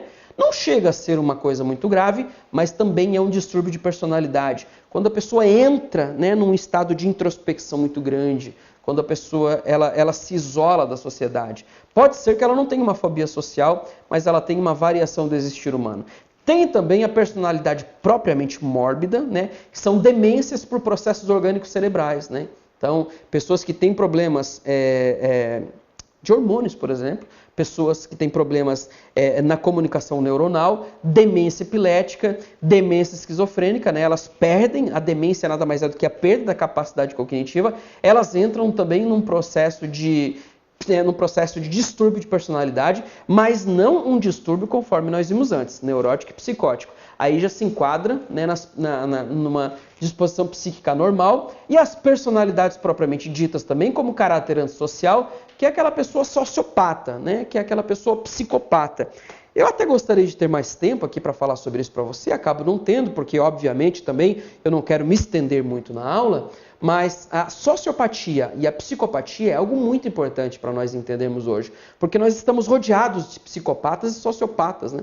Pessoas que têm um distúrbio de personalidade. Eles até não perdem contato com a realidade, mas muitas vezes eles perdem um contato e a noção das regras de vivência social, né? Por exemplo, quando você vê um menino adolescente de 13 anos levando uma arma para a escola e matando um colega por causa de bullying, né? Isso acaba sendo um distúrbio de personalidade, não por neurose ou psicose, né? Mas por uma personalidade anormal propriamente dita. Caráter histérico, um caráter hipocondríaco. O que é hipocondríaco, Adriel? É aquela pessoa que inventa doença em tudo. Ela não está doente, mas quer estar doente. Você conhece alguém assim? É um caráter hipocondríaco, né? Uma pessoa que tem hipocondria. Ela inventa doença, mesmo que ela não tenha. É a Maria das Dores, né? Com todo respeito, se tiver alguma irmã com Maria das Dores, não é o nome, mas o próprio nome já diz, é a Maria das Dores. Então, tadinha da irmã, né? Mas são pessoas que têm esse caráter hipocondríaco e tem também outros tipos de alteração de caráter, né? Que também trazem essa ideia de distúrbios de personalidade, ok? Vamos então para o último item, o item de número 11º. E o último ponto, então, por que compreender a personalidade? Eu sei que eu já falei um pouco lá no começo da aula, mas eu acho que não custa nada nós voltarmos e entendermos um pouquinho sobre isso, né? Olha, acompanhe comigo aqui na tela. Se não formos capazes né, de entender as nossas ações, os nossos comportamentos e até mesmo o comportamento das outras pessoas, o nosso ministério está fadado ao fracasso. Porque como é que eu vou liderar pessoas sem entender o comportamento delas, né? No ministério, está na tela, lidamos com todos os tipos de pessoas. E entender, né, parte do processo de formação dessas pessoas, caráter, personalidade, temperamento, entender essas psicopatologias, entender a personalidade delas, entender como elas se constituem, né? Como é que uma pessoa se constitui? Isso é muito importante para um obreiro aprovado, conforme 2 Timóteo 2,15. Né? Paulo, escrevendo a Timóteo, disse, obreiro aprovado, né? Que maneja bem a palavra da verdade. Se eu fosse Paulo, eu ainda colocaria mais uma parte lá. O obreiro que conhece bem as suas ovelhas. Né? Nas entrelinhas ele deixa entender, mas não de maneira tão clara. Por quê, irmão? Porque trabalhar com pessoas é igual vender um carro, conforme eu já fiz menção lá no início. Né? Um vendedor de carros ele passa por um treinamento, né? O gerente de uma empresa ele passa por um treinamento. Um aluno no primeiro dia de aula ele aprende tudo sobre a escola. Um empregado novo ele aprende tudo sobre a empresa. Né? Nós aprendemos a dirigir carro, nós aprendemos a dirigir empresa, nós aprendemos tudo. Mas quando é para lidar com as nossas emoções, quando é para lidar com a nossa personalidade, quando é para lidar com a emoção das pessoas, parece que nós não somos treinados. Aliás, as nossas escolas preparam muito bem os nossos alunos, né, para números, para entendimento de matérias, acumulam-se matérias, mas e as nossas emoções? Poucas escolas, para não dizer nenhuma, lida com as emoções dos seus alunos. Né? Poucas escolas entendem esse campo da emoção, o campo da personalidade como importante. Então, para quem trabalha com pessoas, que é o seu caso, né? Repito, talvez até você não tenha uma chamada ministerial, talvez você não seja pastor, líder, quem sabe você seja apenas um membro da igreja que esteja buscando aprofundamento teológico. Mas independente disso, você lida com pessoas na sua casa, na sua empresa, na igreja que você congrega. Então, quem trabalha com pessoas, quem lida com pessoas, precisa saber vender um carro, que é o exemplo que eu citei lá no começo da aula. O que é saber vender um carro, Adriel? É conhecer com quem se trabalha. Né? Por exemplo, um pastor escolhe um líder de adolescentes. Né?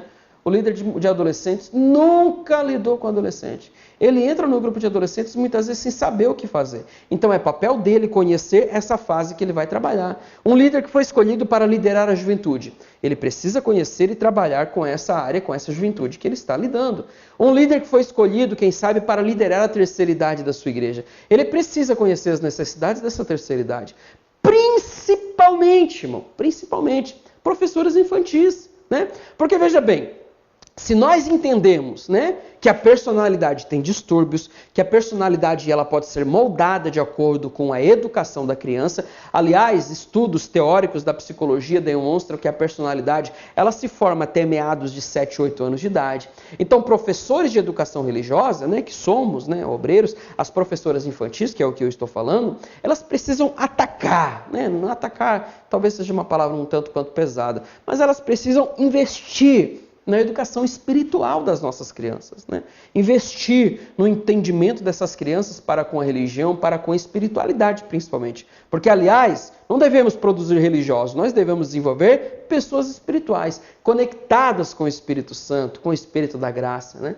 Conectadas com o Senhor Jesus. Esse é o nosso papel e é por isso que nós estudamos, então, sobre a construção, a formação da personalidade. E a minha sugestão, como sempre, é que você aprofunde-se nesse conteúdo, nessa matéria, entendendo qual é o seu temperamento. Né? Nós já vimos na aula anterior, entendendo quais são os seus distúrbios. Porque quem sabe, né? Vamos voltar um pouquinho aqui, quem sabe você tem aqui certos distúrbios neuróticos, né?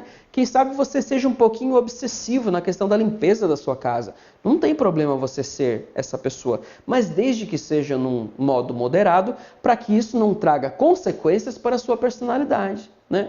Então, a educação dos seus filhos ela não pode ser tão rígida, ao ponto de você produzir uma pessoa neurótica, né? Uma pessoa esquizofrênica, uma pessoa psicótica, né? Alguém de maneira muito exagerada. Né? Um pai, por exemplo, que não ama o seu filho, que dá tudo que o filho quer, que não diz não ao filho, está criando uma personalidade psicótica, um sociopata.